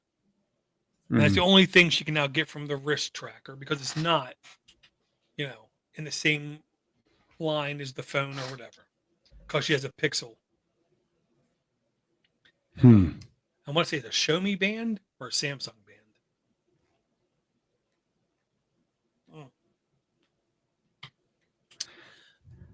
I don't know. Yeah. I need another Guinness. Yeah, Mark too. I miss Mark. Dude, Mark. I basically miss everybody that was here, so I didn't have to be. But I do what I can. I know, but I'll tell you right now, Chuck. Mark. Whew. This is the way I'm going to put it with Mark. Everything with his faith and belief is coming to fruition. He has a lot to be responsible for and do, to which in his faith says this is just a test. This is just a testimonial to the man. The amount of crap he has on his plate, the amount of stuff he has to deal with would break. I believe completely break the normal man to where he can't do it. Mark is, and he's for years put up with so much stuff that the normal person I don't think can. And every now and then I ping him, and every now and then I hear something back. He's in good spirits, is what I'll say. And he made it very clear, time permits and everything else permits. He'll be love to come back and talk about whatever in the hell we would want to talk about. Can he take Ivor's spot? He said as long as he doesn't have to do any post-production work, he's on board. Because that's where all the work is. But I will say, Jonathan Nadeau stopped asking me to post-produce his podcast. He said now he has AI tools where he uploads the files and it does all the work for him. Wow, nice. To which I said, fine, I've been replaced by a computer. Screw you too. Speaking of which, I haven't heard of Linux for the rest of us. I know. I've been very, very, very close to putting one out for the last 2 weeks. Because there's actually some information I find reasonable. And I love the fact when other podcasts try to say other podcasts have died, is the way I'll put it. Because I do, every now and then, listen to a Linux podcast. Caveat, they all pretty much suck. Ridiculous. Donkey. Anus. I don't want to hear 20 minutes talking about a Marvel movie when I subscribe to a Linux podcast. You know what I mean? Yeah. That reminds me of something, unless you were continuing your diatribe. Nope. Okay. Which I'm all ears if you are. And, but with Solomon, we come up with games, and what he's wanted to do now is, okay, let's pick superheroes, and then we have to fight, basically. And I'm a terrible nerd, man, because I got 4 that I can pick from, and I just don't know any other ones. We've got Superman, the Hulk, Spider-Man, Batman, Iron Man, but to be honest, I don't even know what Iron Man does. Aquaman. That's about it. He can control shrimp. Aquaman? Yeah, I like shrimp. Yeah, well, I picked him because he's the only swimming one. I always, when we do these games, I always try to dominate the air and the sea. Right. If it doesn't work, I just punch him. Right. 30 seconds. I'll be right back. All right.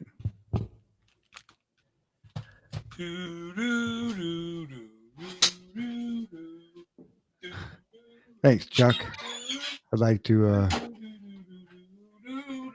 meet you someday. If you're ever in Canada, look me up. Small place, just anywhere in Canada. Just ask for Josh. They'll know. So I'm going to make an assumption here, Door, and this is from Chuck's suggestion as well, but the sexy search bot for a show title. Sexy search bot makes sense. I love nitro pellets. It's interesting. It is an interesting technology for sure. Oh, with a nitro pellet, it enables something that would be quite bitter and coffee-like when your patient becomes almost cream-like. Creamy. Creamy. I'll do that with what you will, but it's true. Justice League. Yeah, what is that? That's is that Batman and those guys? Oh, man. Batman and Superman, are they in the same team? Yes. He says Justice League. The first thing that goes through my mind is Challenge of the Super Friends, where it was Batman, Superman, Wonder Woman, Green Lantern. And what does Green Lantern do? He can glow at night? What? I know he can. But then you have the Legion of Doom, where it had Lex Luthor, Solomon Grundy, and people like that. I always loved Solomon Grundy. And little did I realize he's a zombie. No wonder I like him so much. I don't even know who that is, Dor. Just a big zombie. Well, is he because then there's the other guy, wasn't there a guy in a wheelchair who's really smart? Doctor, Professor Xavier. Magneto. Is that somebody? Magneto wasn't in a wheelchair, but his adversary was in a wheelchair. That was But what is X-Men. he? That's X-Men, and that's different. That's not part of Marvel or the DC Comics. I don't know where X-Men fall. That's how ignorant I am.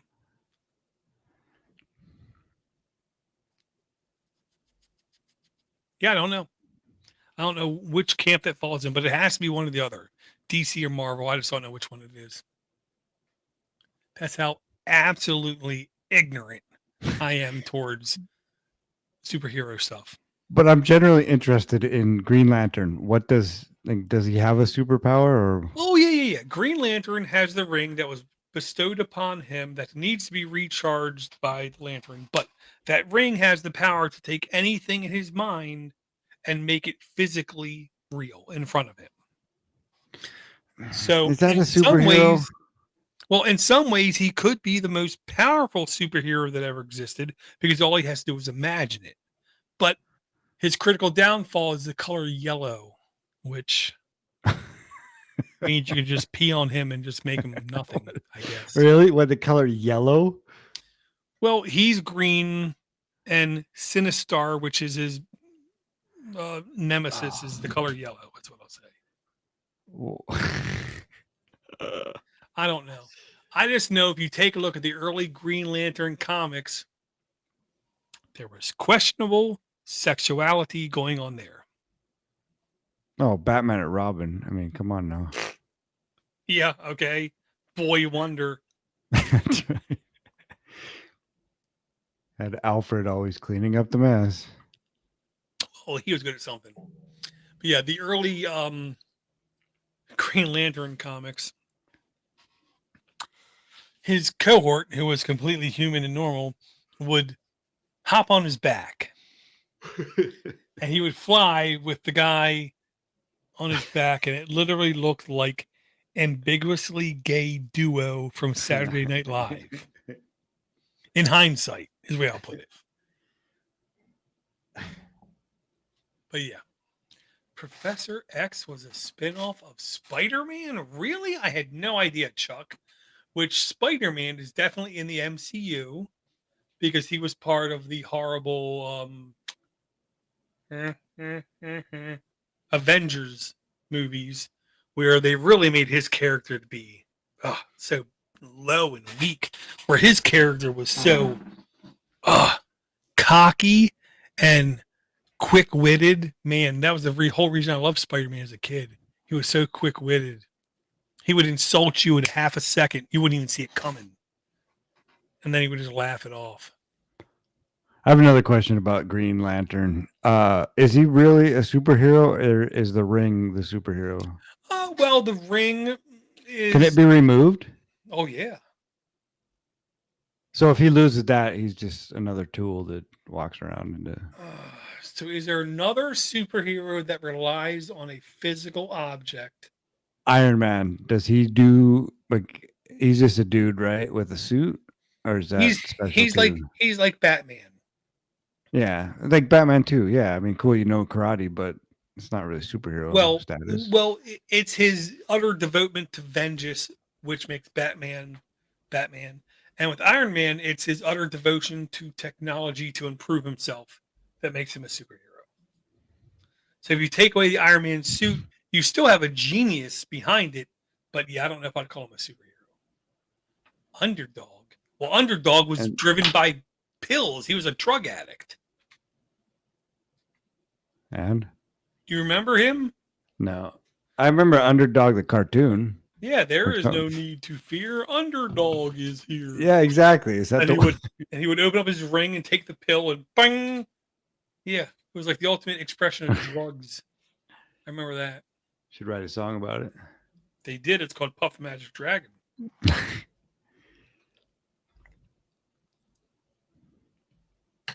And the wife said, I should have used Puff the Magic Dragon, or what was the other one, as an example of the drug song. And I said, okay, well, tell me one word in Puff the Magic Dragon that meant drugs. She was like, what? I said, that's what the teacher was looking for. She wanted to hear a drug word. And you can't just say puff, because you can puff on anything. I said, but take two and pass, so the blunt will last. That's obvious. That's drug.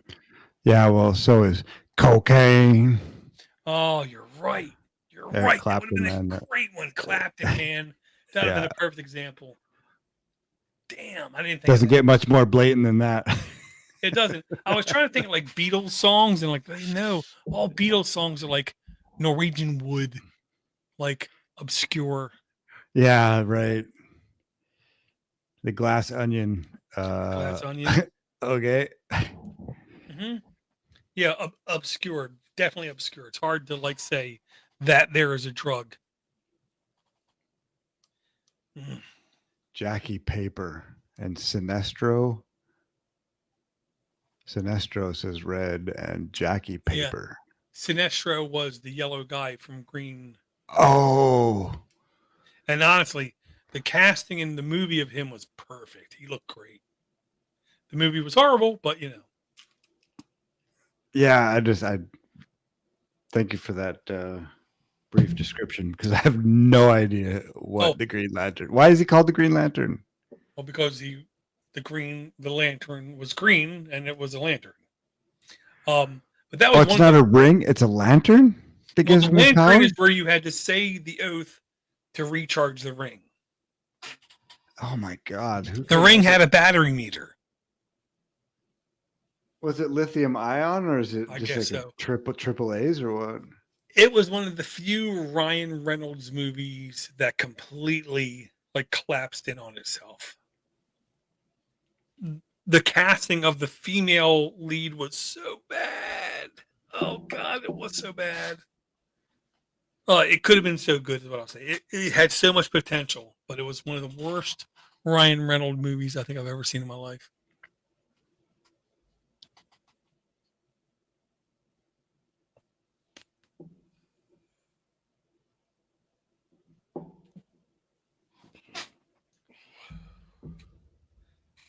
Wally Cox did the underdog voice. Wally Cox. I know that name.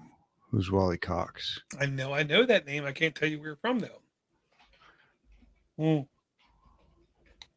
The two cartoons I remember as a kid was Underdog and Hong Kong Philly. Yeah. Oh, I love that stuff as a kid. Oh, it was so stupid. It was like pointless. Underdog was from 1964 to 1967. Wow. So I was not even born. Not even born. At least for 5 years, and it was already off the air. And yet I know it. Reruns are powerful, man. Yeah, no kidding. The lantern was a power battery. That just sounds lame, like for a superhero. What? Oh, hold on. I need to get my Anchor portable charger. Yeah, I mean, you got to remember, this is from like the 60s where stuff was different. And so they were Chuck, the middle square belonged solely to Shadow Stevens. I can't remember who it was before Shadow Stevens. All I remember is Charles Nelson Riley. Right. Was the square above it, who I think was a hero amongst men. Well, then Betty White would be on there. And also Jim J. Bullock. Ooh, from WKRP in Cincinnati, right? Nope, wrong. No. Nope. You sound like my kid, man. Wrong. You're wrong. Wrong. Jim J. Bullock was from Too Close for Comfort. Jesus. Which was a fantastic sitcom with two hot chicks on it. I'm trying to remember that one. And the dad from Too Close for Comfort was a comic writer who was the Caddyshack guy, Ted Knight. Yeah. I love Ted Knight. Oh, I love Ted Knight so much. Oh, I remember the show, but I don't remember it. I know I watched it. It was so bad. It was like between Jefferson's and 227. I don't know 227 either. Oh, 227 was good just because it had Jack K on it. It was like smoking hot. No, Chuck. Shadow Stevens was in the center square. Hmm. We got ourselves a controversy here. I will say the center square was always prized, is the way I'll put it. When people wanted it, they wanted it. But see, to me, before the center square, you had the match game where you had people like Richard Dawson on it. Oh, God, such comedy. As a matter of fact, I'm going to ask Chat GPT who was the Oh. center square. Oh, controversy. Here we go. Who? Goldberg. Well, Goldberg was the center square for a while. You're right. Good call, Chuck. I can't remember who the classic was. Like in the 60s.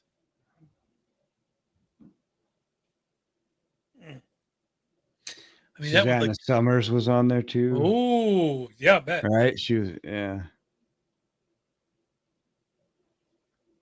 But that was good because that was, for me anyway, that was an introduction to a lot of the older comics that I didn't know from. Oh, yeah. From anything really. Right. Thigh Master days.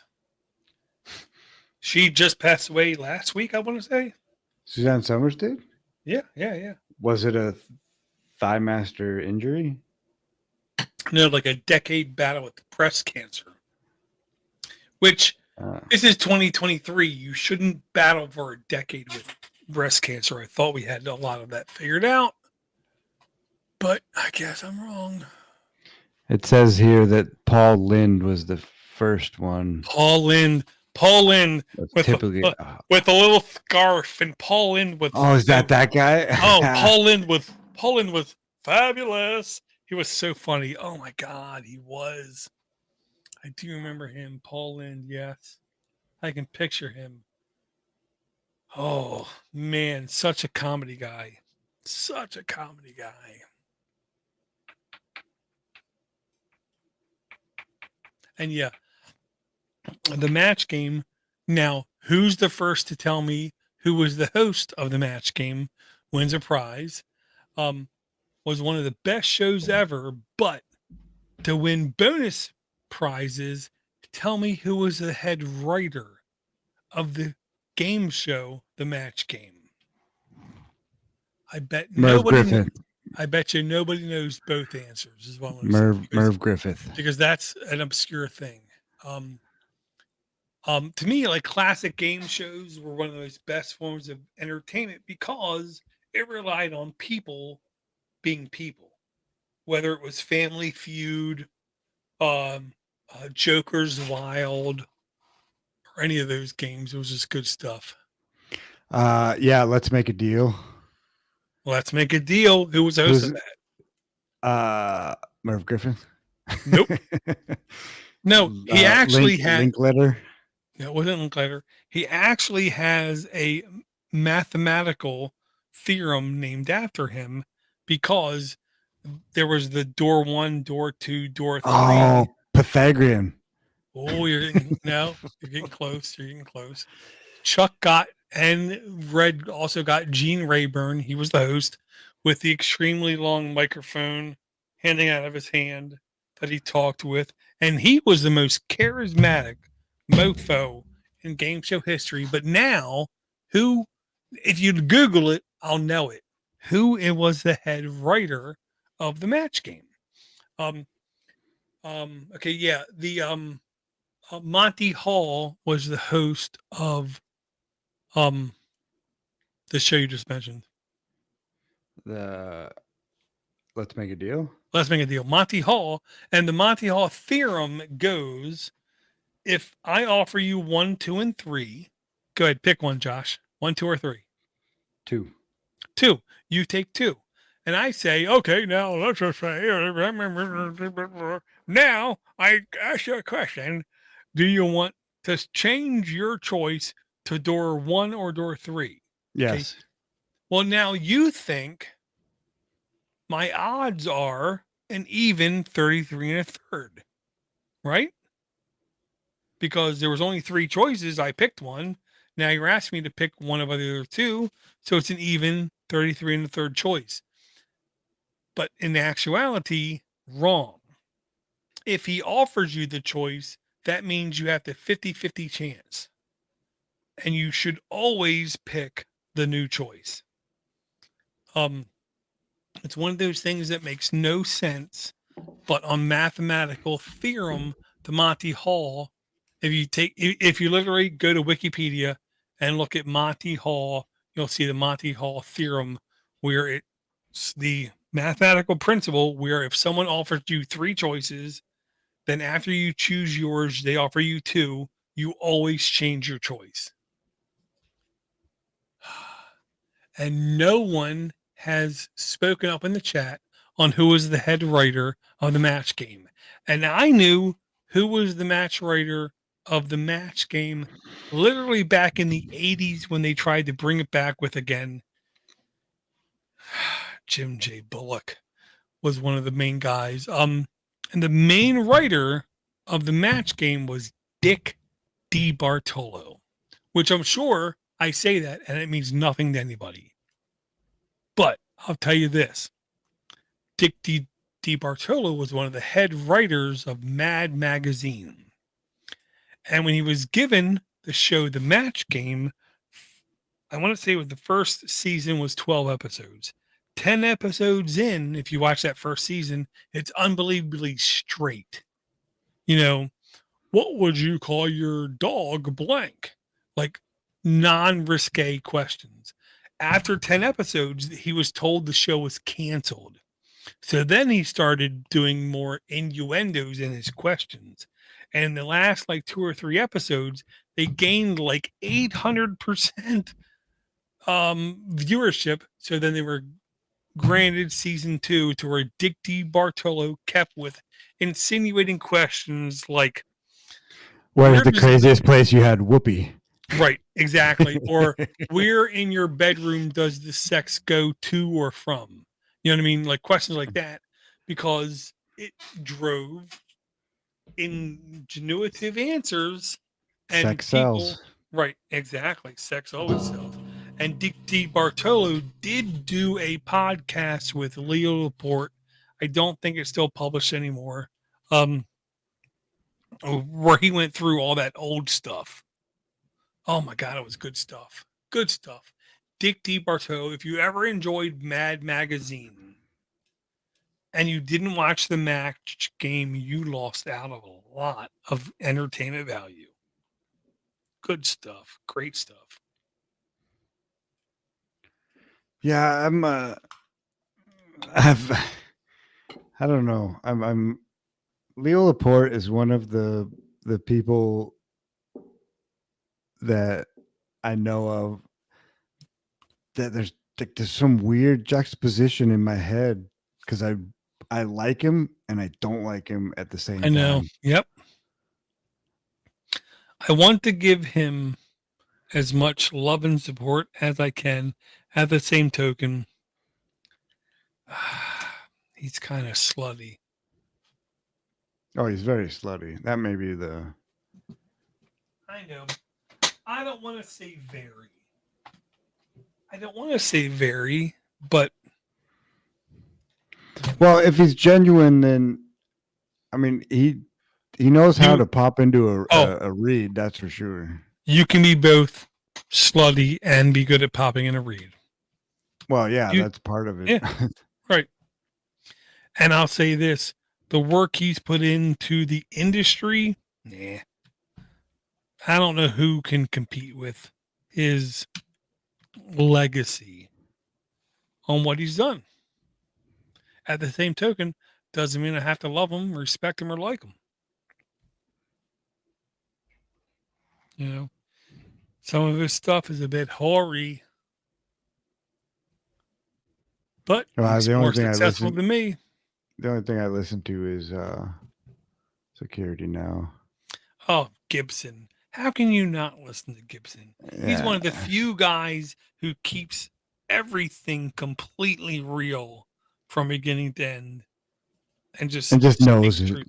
Yeah, and it's Oh. just like he's a graybeard that is on top of everything new, Yeah. except for operating systems from Windows. But Well, he still uses that just because it's easy. His knowledge and experience, I can't tell you anybody who knows more who has witnessed more than him. His flaw is he always takes the continuous easy way out when it comes to his desktop. I keep thinking any day he's going to finally agree and move off of Windows, but he never does.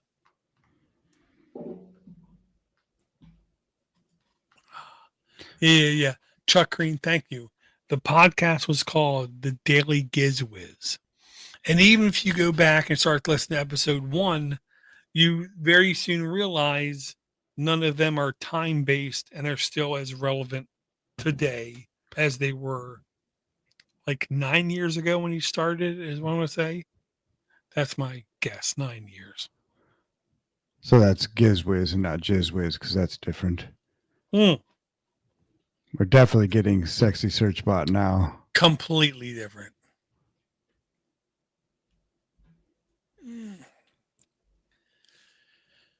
Yeah, I really don't want to go to work tomorrow. Well, my boxer is lighting me up. And it's Ivor saying sex bot sluts. Got it. Slots. Yes, slots. He says slots, I hear sluts. Yeah, well, somebody says candy bar and you hear sluts. Listen, don't criticize me. We all have our flaws. See, either your mind's either in the gutter or your ears are as bad as your eyes, Dor. Both. My son said you have no reason to correct me because I'm only in the gutter as much as you are, Dad.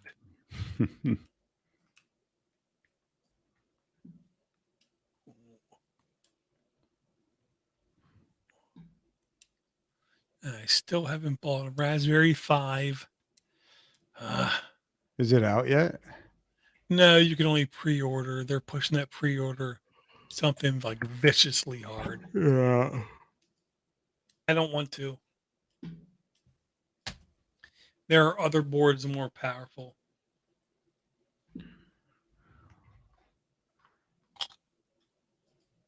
Yeah, they seem to just do the minimum anymore as far as updating or hardware specs. Yeah, I mean, even people like Orange Pi or Redaxa are in pure performance just destroying them. Well, Orange Pie's always been good when it's not catching your house on fire. Well, exactly, as long as you can keep the heat throttled.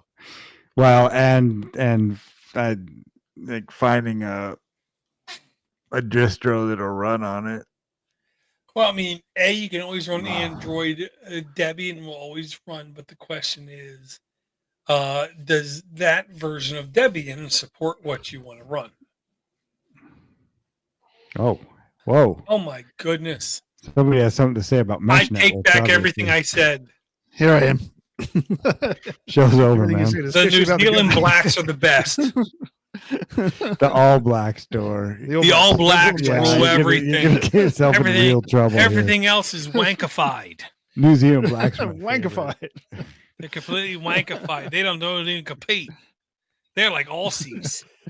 I got nothing. I got nothing. Good eye, mate. I've got my file here, Josh, on Google Drive.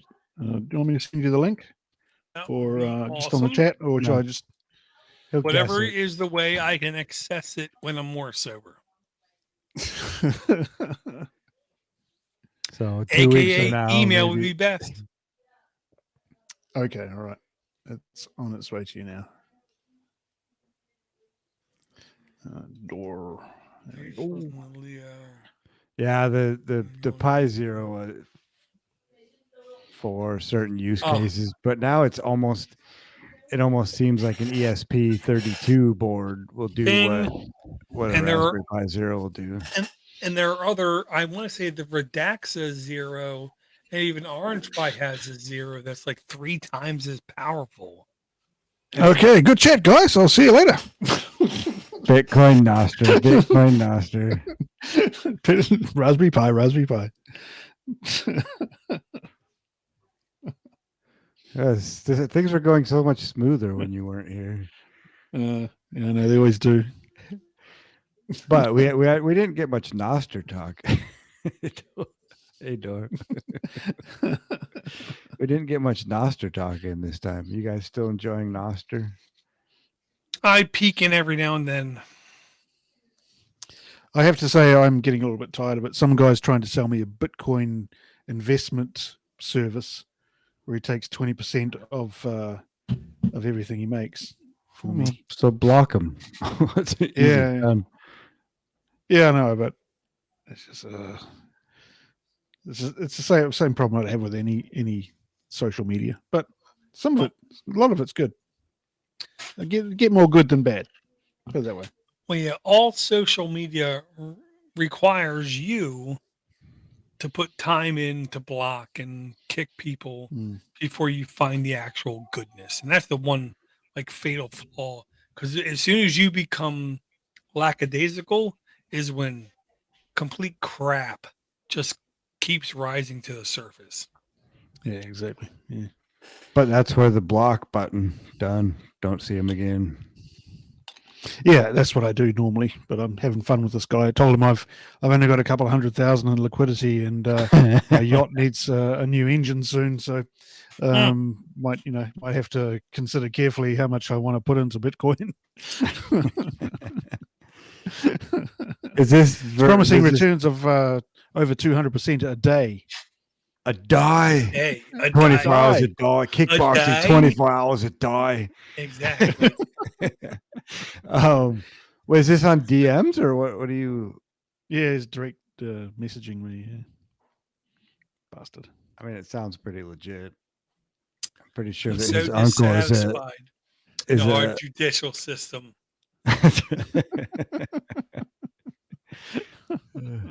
Hold it still, Trace. The dogs love it. They're just like dodging out of the way. Do you know anything about lead? What do you know about lead? What do you know about lead? Yeah. It's not about the extensions, is it? That's right. I've had it out with you guys. No. Every property has to be appraised every once in a while. Oh, so you can tell me what this is worth. Yeah, I guess so. How about that? Fake. Like these things. So have you ever tried that that Plex watch together thing? No, we were just talking. I don't use Plex. Oh, you don't use Plex? Okay. No, I probably should. I don't know if I'm smart enough for it. That's pretty straightforward. Yeah. Well, I've got Doors login, and I've felt dodgy. Like it also works on OnlyFans, same login credentials. So that's cool. Crap. I didn't know that. I have so much to learn. But I mean, I guess if I just set up my own Plex account, which I'm sure I have already, then can I still see everything that you showed me, Dor? No. Or no, unless all those people share their library with you. Pause. Ivor? Yes. Agent Elvis. Oh, yes. Yeah, okay. Tell me about it. How would you surmise it? Okay, so who's it? McConaughey? What's his first name? Mike? Matthew McConaughey. He is voicing Elvis. He doesn't sound a thing like Elvis. Doesn't matter. But I think it's kind of, he's got the spirit. So Elvis is this kind of, the Elvis he's playing is this kind of secret agent who's also an international superstar. and he splits his time between solving mysteries and solving crimes and performing to crowds of adoring fans. And it brings in all sorts of subtle references, like he's got this monkey who's a complete degenerate. So the monkey is like Elvis's alter ego, I'd say. And so that's the monkey is a complete degenerate. And then he's got Priscilla involved as in there as well, and he's got all sorts of different characters. I've only seen about 3 or 4 episodes, but it was quite entertaining for the parts I watched. I was going to ask, is this the Elvis that you wish could have been more like the real Elvis? Your lover is what he's asking. The Elvis that you would fantasize about if you sat down and fantasized about Elvis. I think the real Elvis was crime fighting badass who fucking banged everything outside of his ecosystem. That's Austin Powers, isn't it? Yeah, Austin Powers wasn't a sexy baby. And Dora also alluded to the fact that you don't wear pants when you watch that. Nope, wrong. Elvis. I just said I believe when the show started, you started to remove more clothes than you had on previously. Because it made you quite hot. Exactly. Thank you. I'll be back. It's a Guinness, Chuck. I nailed that shit. Hang on a second. Where's the castle? The castle. Right. So I'm going to try to see if we do this watch together thing on Plex. Which castle version watch do you together. have? Which castle version do you have? Because the one that Dora's got on his Plex is too long. Like I don't know if it's a director's cut or what it is, but it kind of bogs down in spots. Whereas the one that I've got, the DVD, is a little more concise and, in my opinion, funnier because of it. Okay. No, I think I've just got the DVD version. It's quite an old copy. I've had on my server for years. I was trying to do the watch together thing. Yeah. I'll see if I can share it with you. But you can only the watch together thing. You have to have. You can only do it with people who are already sharing your library. I'm just trying to do it now, but. So do you just go to plex.com or what's the my.plex.tv? You create an account and then you can share with people with that email address. Let's see if I have one. Oh no, that's not it. myplex.tv. But yeah, I went through like 3 episodes of that Agent Elvis, and I just kept. I mean, literally. Yeah. 5 minutes in, I thought, wow. 20 minutes in, I thought, I love the monkey. Yeah, I love the monkey too. At the end of the episode, I thought, this is an alternate universe that I could actually get down with. Yeah, it was kind of the alternate universe that Elvis was in. Yeah. And then start episode 2, and it started out just as hot to where Elvis had an uncanny ability to balance the stage show presence with deciphering all of this underlying like crime network. It was, oh man, whoever thought of that series, obviously A, was on drugs, 2, did a great job of writing. Yeah, but that was not easy. None of that was easy for them to do, but it was just wow. Hey, wait a minute, I've got you here. Sorry, I didn't mean to, Ivor. But it says that I'm your Davies Plex is currently unavailable. Did you change it? Maybe. I mean, this is probably old. Yeah, I think I've gone to a new server since then.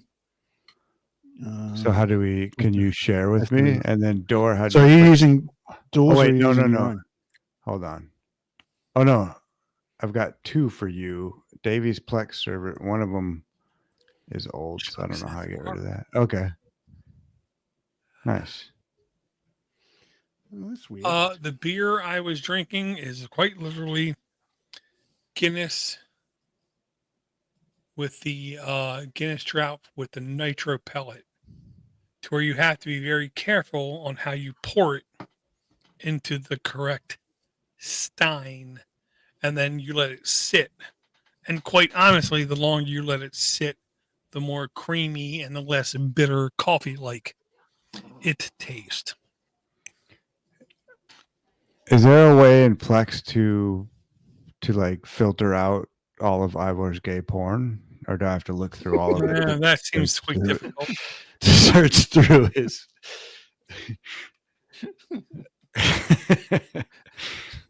And then Door, how do I? Can you share with me as well, and then I can just be a big boy and have my own account? You have to give me your email address. Yeah, I need your email address, Josh. No, I think I've got yours, Ivor. I've got 2. It shows 2 here. Yeah, but I need to grant you library access. For some reason, I haven't. I already have it. Given it to you. You have it. Oh, okay. I think so. Well, I mean, That's I've got your. Did you just add the temple and Tokyo: The Last War? Yeah. Yep. You should watch the Pentaveret. We did. We talk about this every week, Door. I'm just saying. You need either drink less or drink more. Wrong. Already done both. Neither worked. Yeah, no, it shows that I can. Oh boy, now I screwed it up. Look, if I go, I'll try and share my screen with you so you can see what I can see from here. There you go, Door. I don't know if you're into getting Plexi, but there's my email address on the. So we're going to movies. Copy. And we're going to the castle. The castle. And we're going to watch together. Are you sharing your screen? It gives me these options. Yeah, I am. Am I not? Okay. I'll try it again.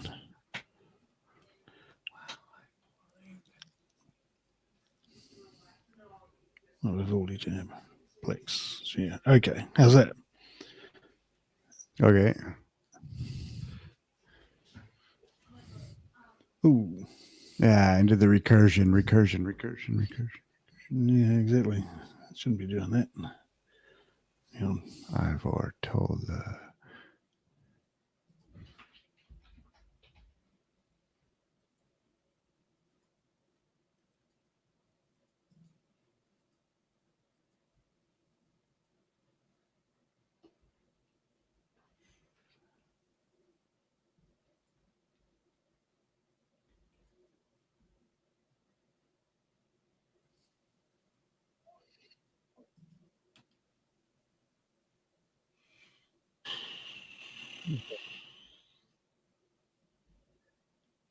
Wow, it's crazy to look at the. I just clicked on the castle on your server here, and the cast and crew, and just see what they look like now. Oh yeah, completely different.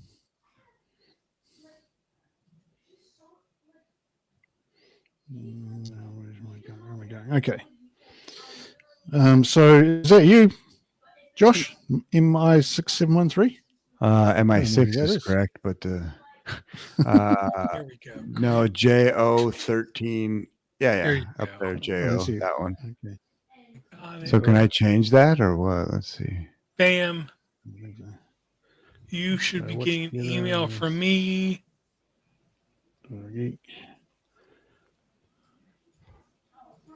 You should have gotten an email directly from me, which says grant library. Now.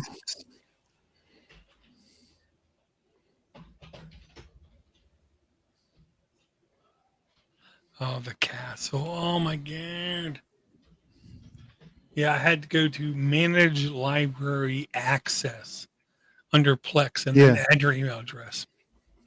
I can never find it when I need it. It always takes me like hunting and poking. Yeah, exactly. Yeah. I haven't got an email. You already have access to my email, to my library. We went through this before. Jesus. Yes, I know. I know. Yeah, We'll send you an email if you're that desperate for an email. But Josh should have just gotten an email from me. Okay, so I think we're good then.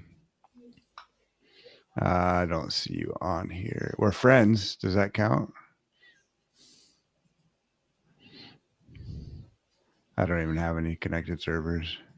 So then what do? I just make You a don't Plex need server and add stuff to it? Or? Nah, you don't need any unless you want to share it back with us. I still sent the library access request, and it shows you in the pending status. Well, I got 2 emails, so I guess I have to say yes to both of them. Oh. Who's got, is that you, Dor? Sounds like somebody's got some kid issues or wife issues. Oh, no, that's me. No, I knock them out. You don't have any issues.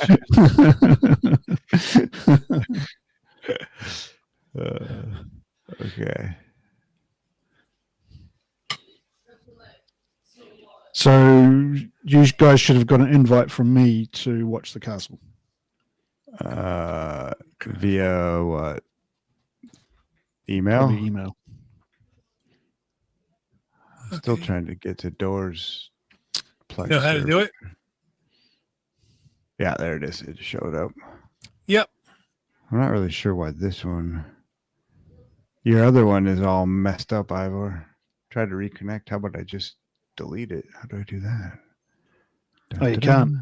Yeah, so now on the top left, if you go Plex, more libraries, more, you can see Yeah, everybody you're connected to. The Kiwi language. The accent is lovely, isn't it? Yeah. My daughter's very excited because Taylor Swift is dropping her new album at midnight tonight. Dude, Oh, I wish I could have 1/1 billionth of the traction that woman gets. Oh, yeah. Oh. I could show her some traction. put her in traction or... For 5 minutes. I don't even know what that means. Maybe 3.5. Yeah, 3.5. I'm being a bit generous. Oh, okay. Hold on. Watch together.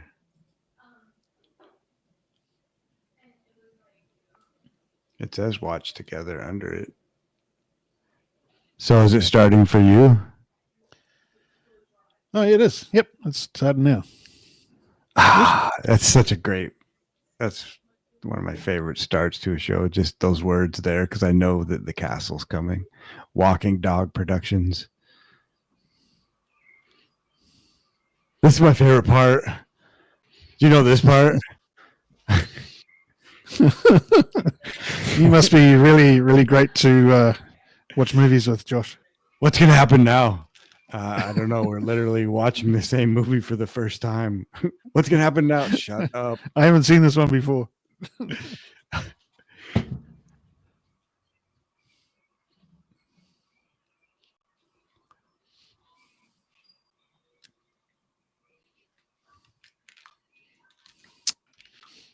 Oh, loading. Did it load for you as well? No. My name's Dale Carrigan. This is my story.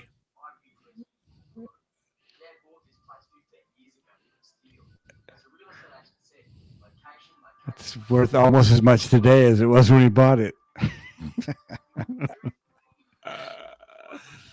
Oh my God.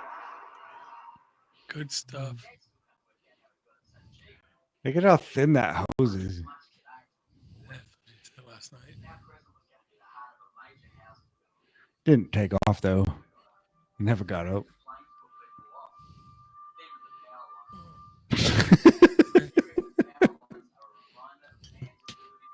Man's ability to generate electricity.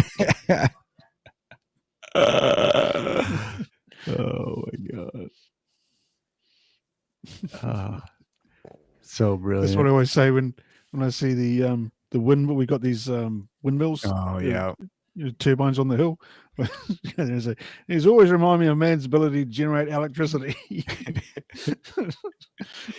My wife still looks at me and goes, "What the hell are you talking about?" She just doesn't know. Stop for some reason. I paused it. Oh, okay. Did you unpause it? I did. Okay, so it is like we're actually. Well, and I don't know why I can't access it. I can see it in the director's view, but nothing else. Yeah, it's probably because Josh is looking at it as well under your I name. don't know. No. So- This is my. Oh, it's my own. I got my own account. No, I got my own car. You got your own account. Okay. Yeah. So I'm going to stop. You just granted me live access feed to it. No, you had it before, but you were the only one that I had there. and say thank you for everyone coming out. Yeah. Thanks, Yeah. y'all. Chuck, Thank you. Red, everybody else, you're awesome. Swift, you're still Stream, there.